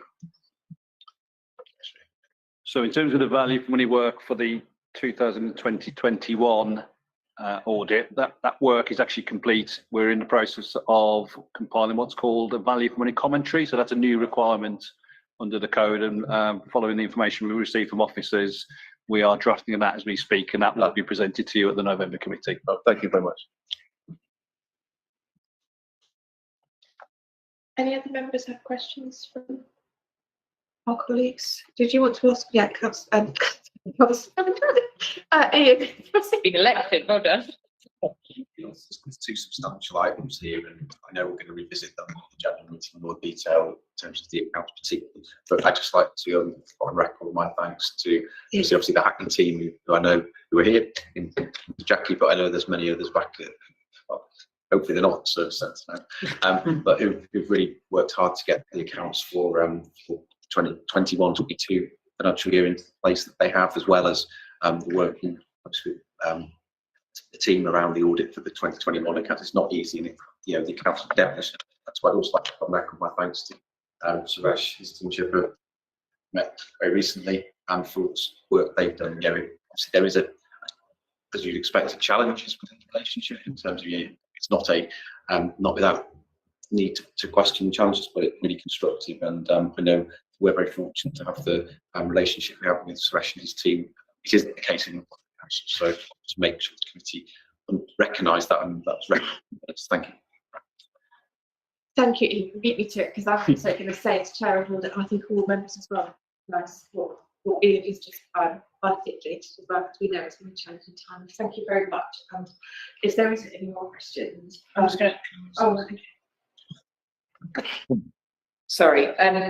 Yeah, it was a lot to navigate, wasn't it? I think it was just maybe my understanding of the 291, the investments at the top of page 291 are part of the evidence, the same for everyone else's, credit risk treasury investments. But the fact that some move from, it's like no long-term investments in 2021, is that because they've moved to short-term? Or I just don't know that, so it's long-term.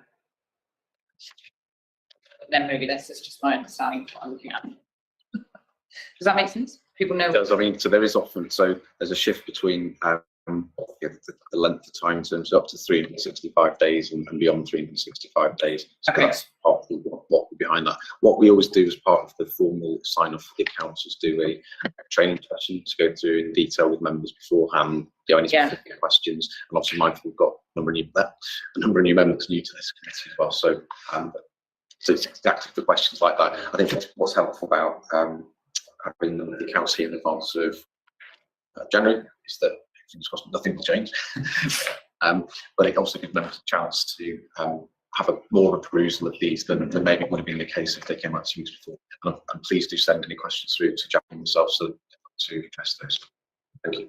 We always look for questions. It's nice to know. I've got loads of questions, but I don't think they're. Can I just say as well, just to be clear, because of the number of years of accounts that are open, these accounts that are in the pack today are 2021 accounts. So the sort of training session to go through the accounts was held in the April meeting when we had the progress report. So when we have the progress report in November, we probably should do a similar thing then for the 21-22 account, which hopefully you'll find quite useful in advance of the January meeting. Good. Thank you for that, Jackie. I'm more than happy for you both to. Do you want us to cover the? Oh, yeah. So it's multiple years, I'm afraid. Okay. Thank you. Do you need to do an introduction, Jackie? No, I did it. So we're back on going on to agenda item 12. Is that correct? Yeah, so 2 things really I just want to highlight. I'll just take it as read. So there are plans for 21-22. I suppose just thinking of what's changed from 2021. 2021, if you remember, was the impact of the cyber attack had the most impact on in terms of the accounts. And actually, I should have said earlier, we had a number of significant risks in the audit around the estimates that you needed to put in the accounts because of the cyber attack.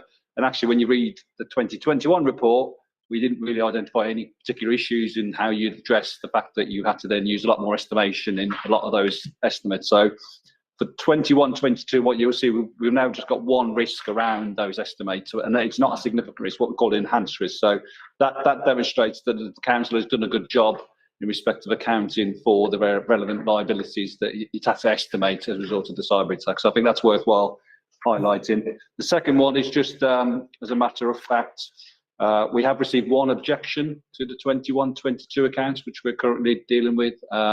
Just need 2 information of officers. We might be in a position by the November committee to be able to tell you the outcome of that objection. But again, that's important for you to be aware of. Other than that, I'm happy to take any questions. Thanks again. Do we have any questions from the members? Oh, Councillor Charter. Sorry. Councillor Yeah, sorry. Thank you, Chair.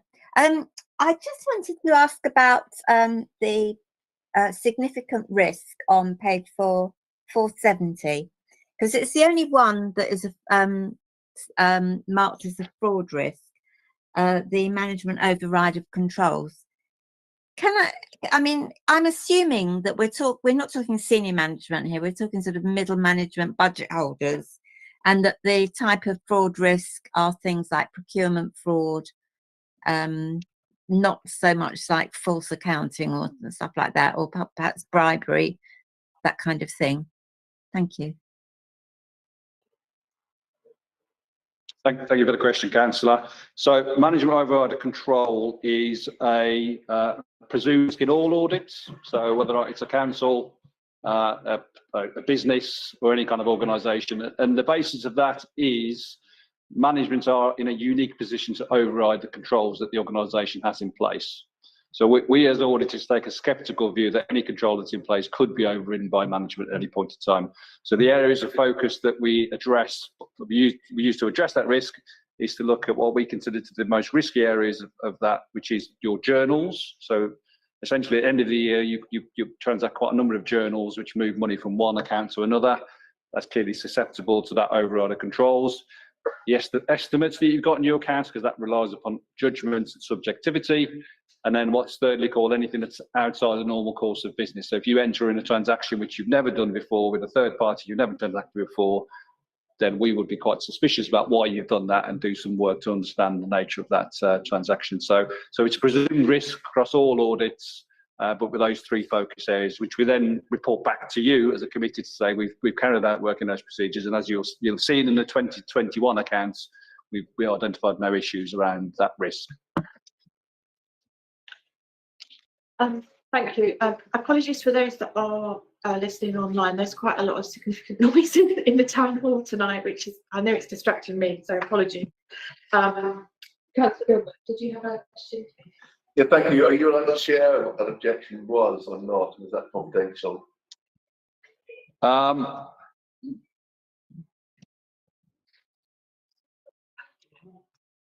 It's related to park control notices. Okay. And just one final point, Chair, if that's okay. Yeah. Sorry. So page 28 of the report, materiality and misstatements 8, under reporting to the Audit Committee, the following 3 types of audit differences will be presented to the Audit Committee: summary of adjusted audit differences, summary of unadjusted audit differences, and summary of disclosure differences. Can you just explain what they are, please? Thank you. Thank you, Councillor. So, as we reported in the 2021 report, we report to you where we've identified errors that the council has adjusted in its accounts, but we only report to you over a certain threshold. I think for the council's account, it was about £600,000. So anything below that we consider to be trivial. Okay. Because our materiality of 20 million means that, 600,000 doesn't impact our audit report. We report those to officers, so they know every single item we identify as an error, regardless of size. We report to them, and they make a judgment whether or not they adjust for those. But we tell you of those adjusted items that are above that 600,000. We tell you of any items we've identified that the council has chosen not to adjust. So I referenced the 8.5 million. Yeah. So that was an error, but it was an extrapolated error. So we do a sample test of a certain balance. If there's an error, we then extrapolate that. Obviously, extrapolation isn't an error in its own right. And because it's not material, the council has chosen not to adjust for it. And I'm happy with that because it doesn't impact me on a materiality level. And similarly, any significant disclosure changes in your accounts, we also tell you about. So on the pension fund, as Triple Grace mentioned, you revised, I think, the disclosure around the material uncertainties on the pool property fund. So we thought that's important for you to be aware of, that there's been that adjustment, and we tell you about those. So we try to limit what we tell you, things that are important to you as an audit committee member, rather than every single thing that we identify. Okay, great, thank you. Okay, so I think that concludes. Can I just ask the committee in regard to agenda item 11, financial statements audit 2020-21, the committee's asked to note the contents of the report. No. And then in regard to agenda item 12, external audit plan, the committee's asked to note the context of the report. Noted. Great, thank you. And I think therefore we can. Thank you. Thank you. Thank you very much. Okay, so moving on, we're going to agenda item 8. So probably we've changed it. We've just got.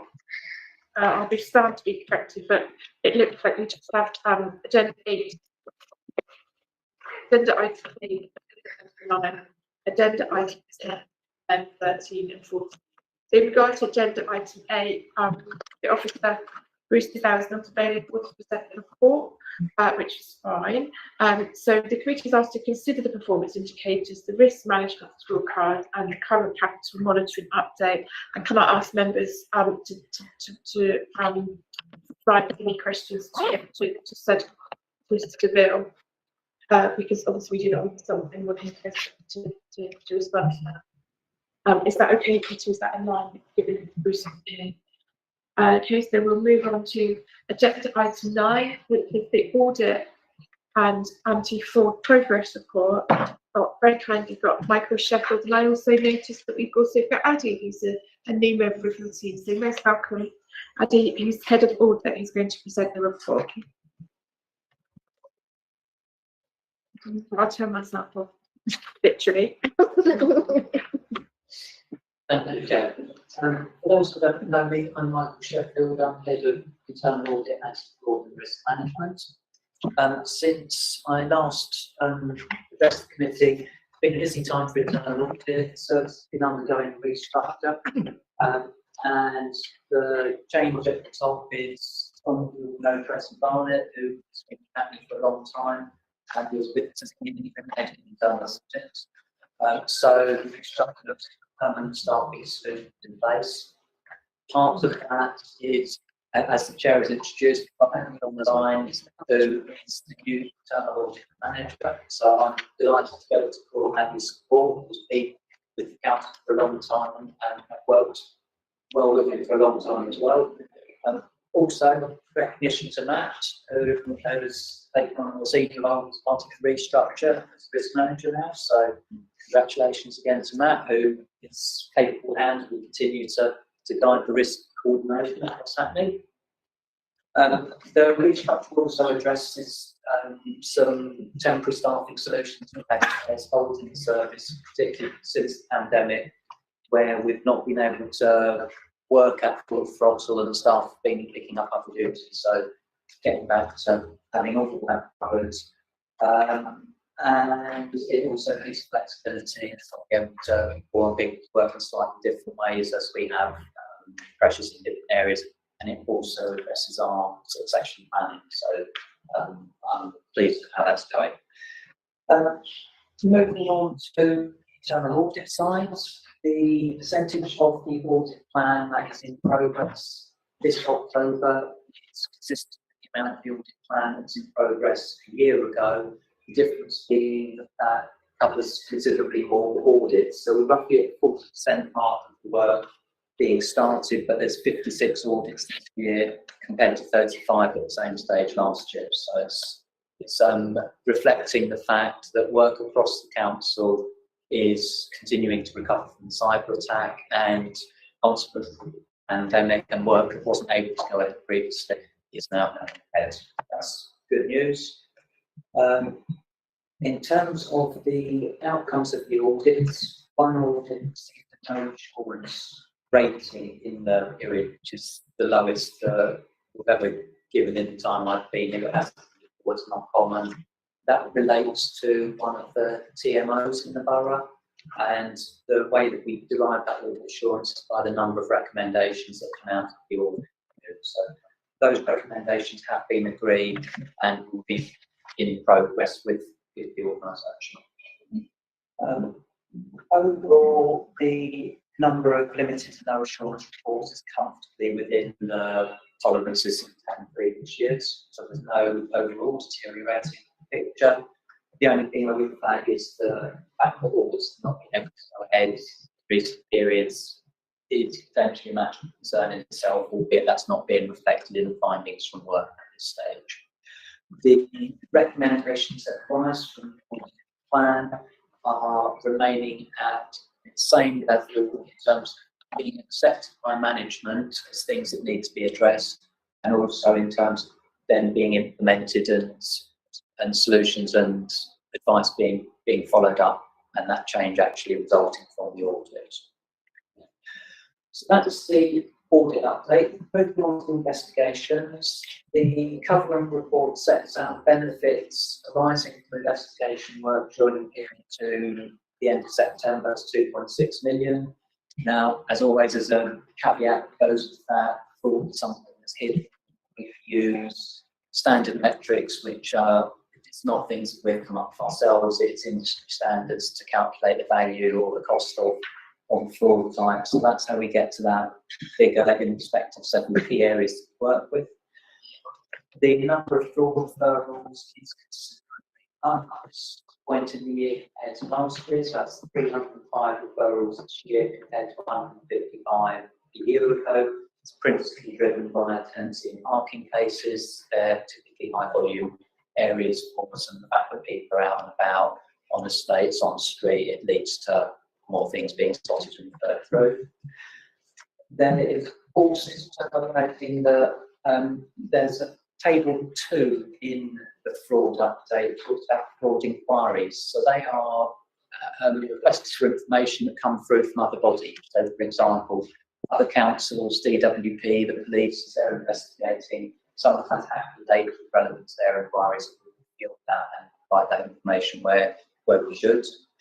There's been a significant tail off in those inquiries, and the reason is that for a long time the team has been in a position needing to field inquiries from DWP, housing benefit investigations.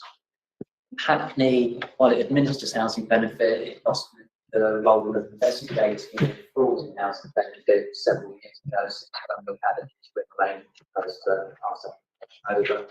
DWP now have direct access or the facility to directly access Hackney information. The appropriate safeguards will be in place, but they can do that themselves, so it's not a drain on resources. Again, that's reflected in the restructuring changes that happen there. The National Fraud Initiative, the outcomes on that are significantly down. Yeah, 5 runs every 2 years. Data matching exercise between Hackney's data matched both internally and against others. The timing of that 2-year data match, the last one was immediately after the cyber attack, so a lot of our systems weren't in a position to put data forward to have that match. The next round of matching is actually in progress at the moment. We'll get results from that in January, and the good news is that nearly all of our data sets are available to match this time around, so I'm expecting higher volumes to be looking at and bigger outcomes to result from that over the next 2 years. In terms of the outcomes, so I'll address the 3 areas that I usually talk about here. Parking investigations, the outcomes from those is lower than previous years. I think that's probably an issue with our data in terms of recording and reporting. The reason for that is that in addition to all the other changes the team's been working through, we've introduced a new investigations case management system at the start of the year, and the reporting on the parking outcomes is more complex than other areas just because one case can have multiple outcomes. So we're just checking through that. It might be that you see a reflection at the next update that there's possibly an upswing in that, so we're just working through that. The no recourse to public funds, that there was a question about this at the last meeting and asking to understand that a little bit more. So the investigation usually identifies information that children's and education can take and factor into their assessment of the case. So it allows the decision to be reached on appreciation of true circumstances for the family. So our inquiries, where there's a concern, the inquiries will most often identify that there's incomplete and inaccurate information is being provided. Some of the typical things that we find there are that there's undeclared accounts. Now, I'm not suggesting that people are approaching us for help and claiming they're destitute when they've got thousands and thousands put aside, but there are undeclared accounts, and obviously the threshold for providing that support is quite high just because of the nature of it. So there's the accounts that address histories are provided, and quite often inquiries will identify that address history is maybe not as it's reported to the council. So, for example, quite often find that people haven't been at locations where they say they have, and there's also cases where people have been in the country for several years, but the connection with Hackney is only very recent. That can make us have a closer look at that. You find sometimes there's financial support network, and that's not being declared, and we can identify sometimes that there's disposable income which hasn't been apparent from the initial approach. So those are sorts of things that typically picked up. I think it's important to stress that those issues in themselves are not a deciding factor. The children's services would just straightforwardly cancel an application on the basis of that. They will take that information, there will be follow-up inquiries, there will be further conversations with the family that approach. Sometimes the investigator might be part of that conversation. The fact that the additional information is being identified might mean that someone doesn't move forward with an application. It might mean that an explanation is given. It might mean that the threshold for receiving support is not reached.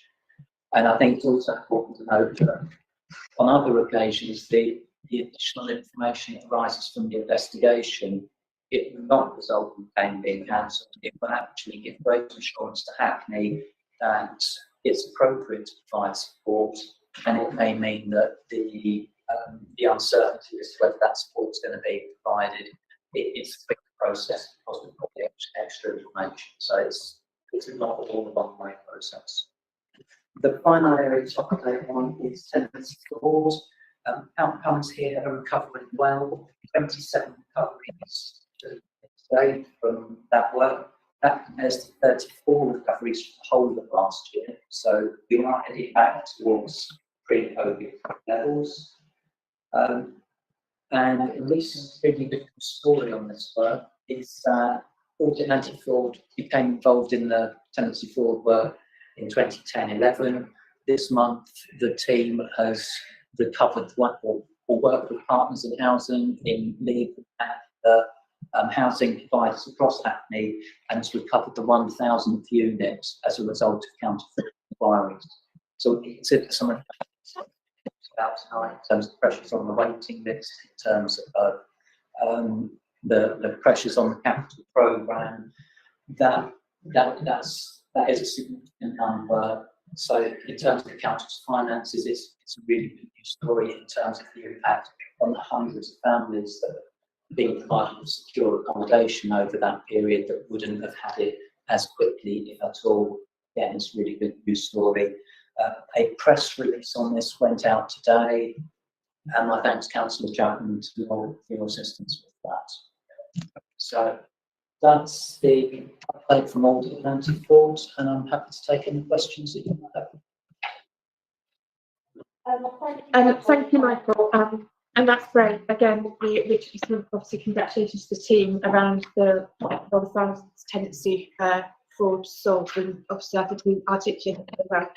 I'm just mindful, it seems to have gone now, but it is quite difficult in terms of the meeting today, in terms of statistics. Right, you know what I mean, the acoustics. So I'm gonna say I'm gonna be strict as chair, and I'm going to take one question. I'm going to be strict on that, unless it's anything, and that can be an urgent question. But can we just write questions to the officer? Just given that it's quite difficult at the moment in this room. So I saw Councillor Gilbert and Councillor Garber. And Councillor Chapman. And Councillor Chapman. Will Councillor Chapman be you first? Yeah. Okay. Thank you, Chair. Is the sound working? Right. Thank you, Chair. I just wanted to congratulate the team on the immense amount of work, sometimes quite difficult work, they do, in particularly in relation to that magnificent achievement on recovery of fraudulent tenancies.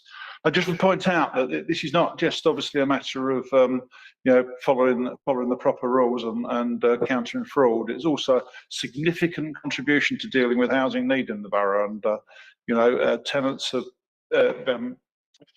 properties have been taken back into our control from people who should not have them, and given to those that should and who are in need.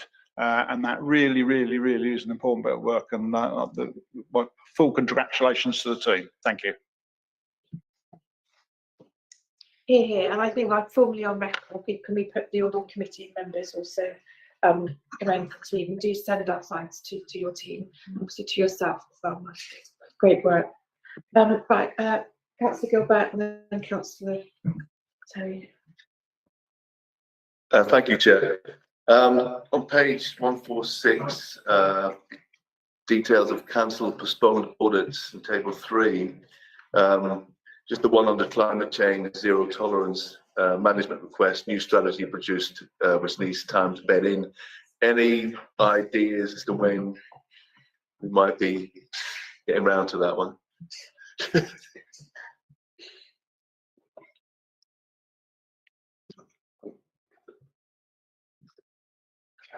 The short answer is no. Obviously, we'll be keeping a close eye on it. For the time being, it's not in the current year plan. That certainly doesn't mean it will disappear. If it's not, it doesn't resurrect itself this year. It's certainly be on the plan next. Yeah, great. Fantastic. Joe, could I just have another little comment about something else? Just a very brief clarification. That's fine, Councillor Gill. Yeah, we've got a big. Thank you. Yeah, page 158, Michael, under financial losses as a result of fraud.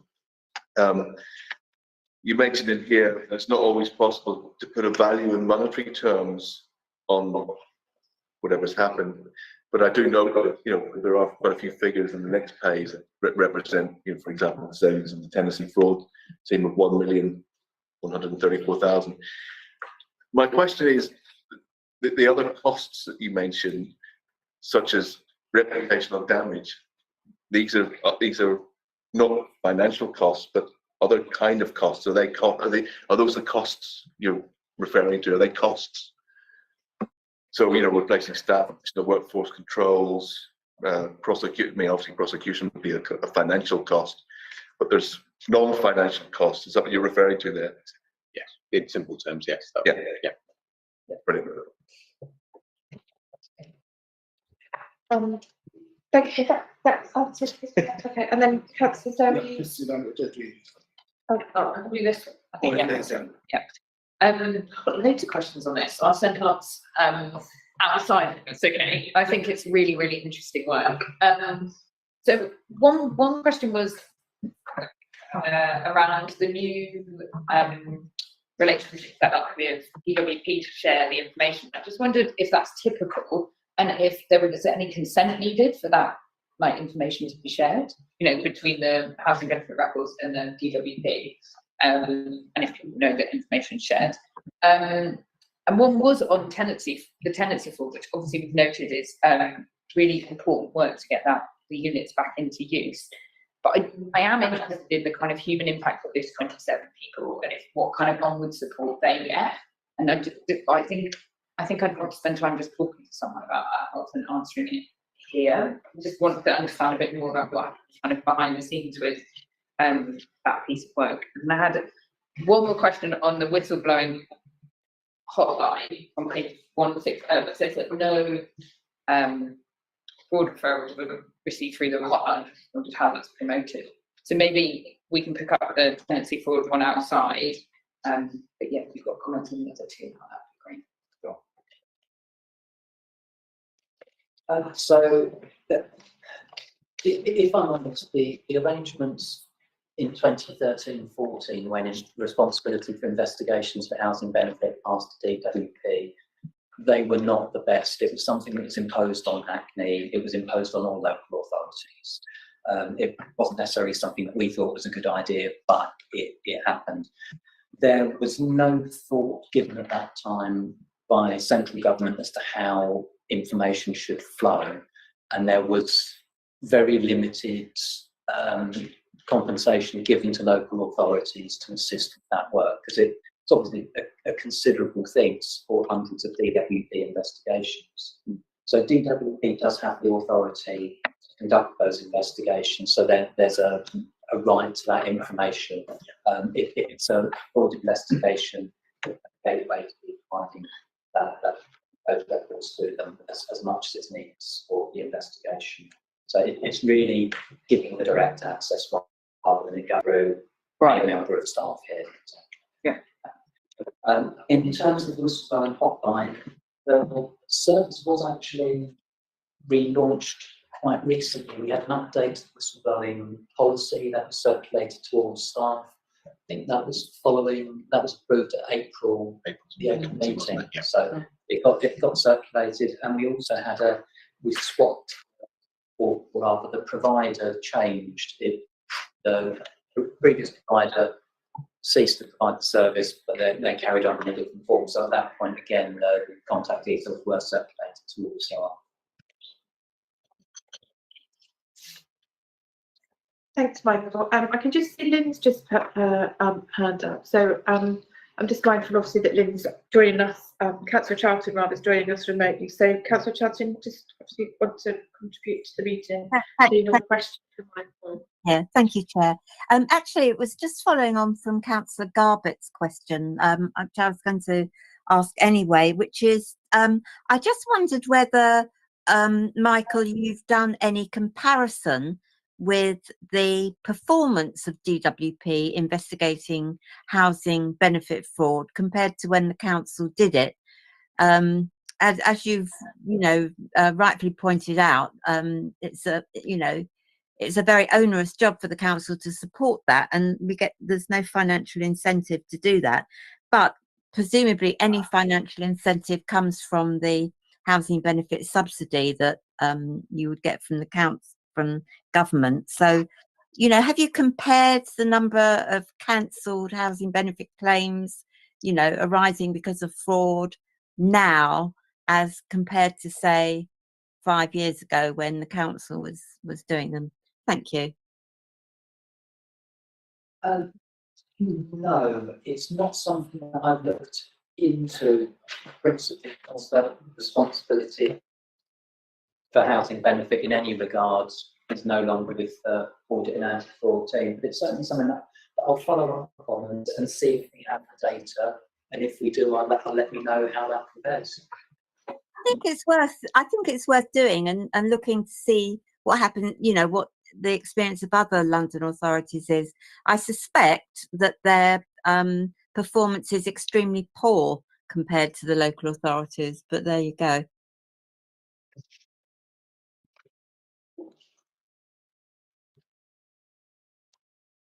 Thank you. Thank you. Right, okay, so, okay, right, Frank. Yeah. Just yeah. Yeah, I just want to know, after taking the property back from the fraudulence, do you make referral in terms of like not leaving people on the street to increase homelessness? It very much depends on the circumstances. There are sometimes that we come across subtenants and they would qualify to go on housing waiting list, and if that's the case, then they're signposted there, and they would go through the process, and that they'd be prioritised by the council along with everybody else that's applying for housing. There are the large majority of cases, people have sourced that accommodation through the private sector, and because our tenant has been acting as the private landlord, so they've sourced it through the private sector, and they would go and source something else themselves through the private sector. It can cause delay because obviously they need to have opportunity to find somewhere else. So it depends on the circumstances. Usually no, but sometimes yes. Quite a good question, actually. Yeah, that was so worth having. Yeah. Sorry, Councillor Gordon, you just wanted to ask one. Yeah. Yeah. Thanks very much, Chair. Yeah. I mean, oops. You.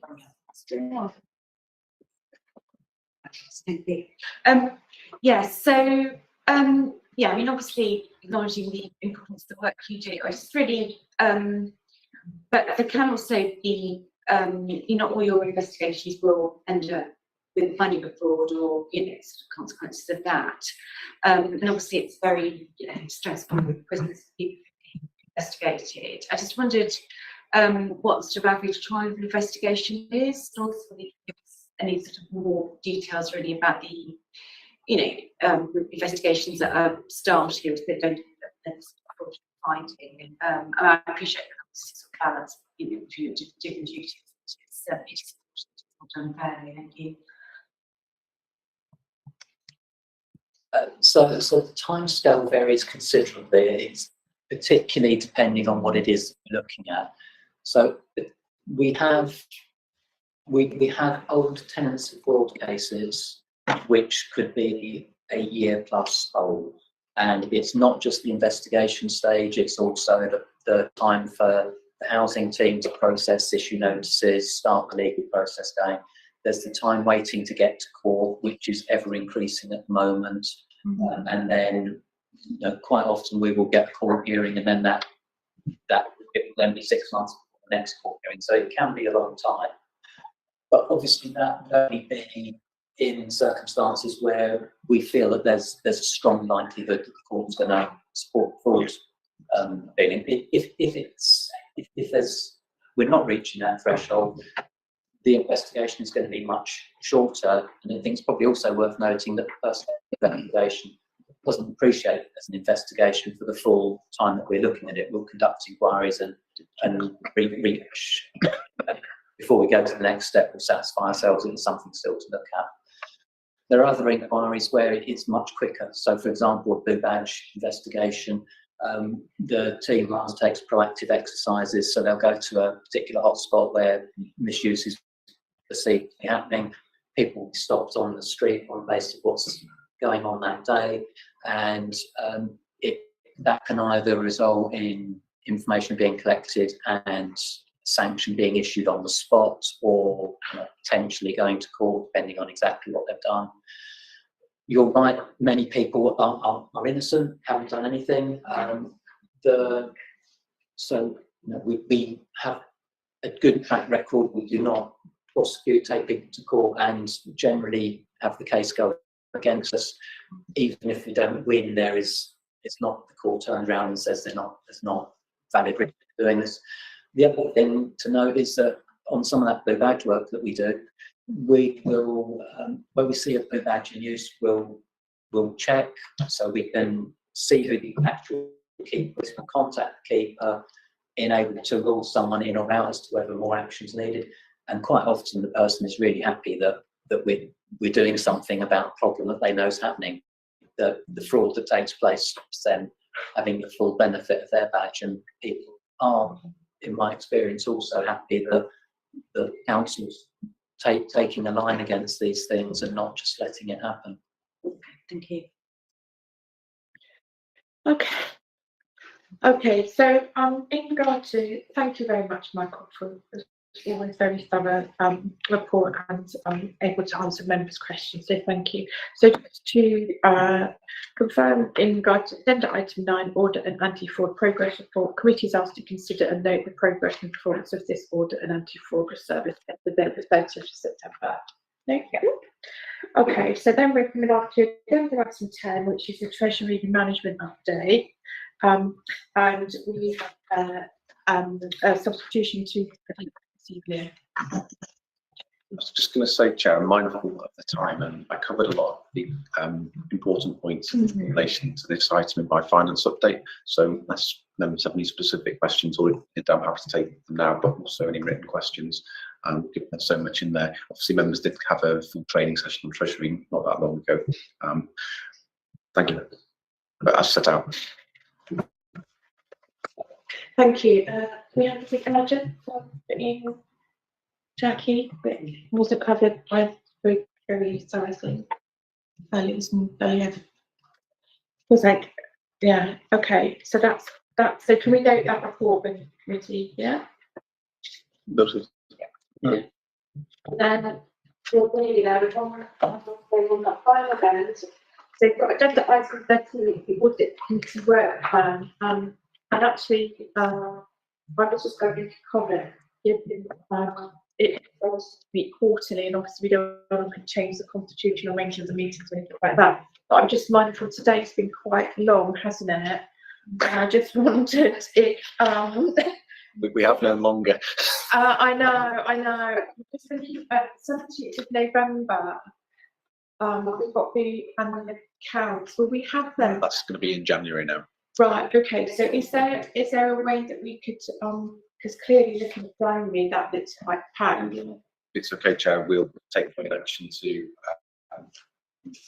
reprofile. Let's use the capital programme word. Some of the agenda items where we can that we've streamlined what's at the meeting in January, so that the focus needed for the accounting department. Obviously, there were a few things talked about today that we'd like to cover meeting in terms of using that time efficiently. There are some things obviously in the January meeting which follow that timeline because of where they are, but we'll give proper regard to it. I mean, one thing we could consider if it works for members, like we did with the Pensions Committee not that long ago, is bring start time forwards till 6 o'clock at the January meeting. But I know that's not some work for everyone. But let's say we'll consider. Yeah, I think there is a majority of us here on the committee probably have full time. Yeah, so are they 6:30? That's fair enough. Yeah, I know. I'm mindful as well. We have a proper start. That'd be great. Thank you, Ian. If you could take that away as an action, that we'll do that, because I do want to be fair as a chair, and obviously offer that opportunity for members to ask questions such like. They've been really useful to the debate, but I just thought mindful if we can do something within our control to make it obviously less funky. Yes, Councillor Glover. And if there's any way that the papers can come out, but if we have seen the papers before, I know some of them might be ready just for the publication date, but with this, it's quite a lot to read within a week. So if anything could come, if they aren't ready, it'd be good to see them, even if they are slightly earlier. Not drafts, maybe. Yeah, I know that it's a requirement that they have to be published a certain number of days before, but just yeah. Otherwise, I'll book out a whole weekend to read the paper. And that was a particular month. Right. Yeah. Okay. Good. Only my second one. No, I know, and it's a lot, isn't it? So are we happy with that work plan, and then we'll have an action for Ian to go away to maybe the agenda for November. You all right?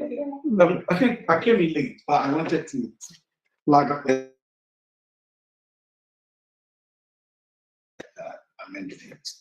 I think here, because it's public document, isn't it?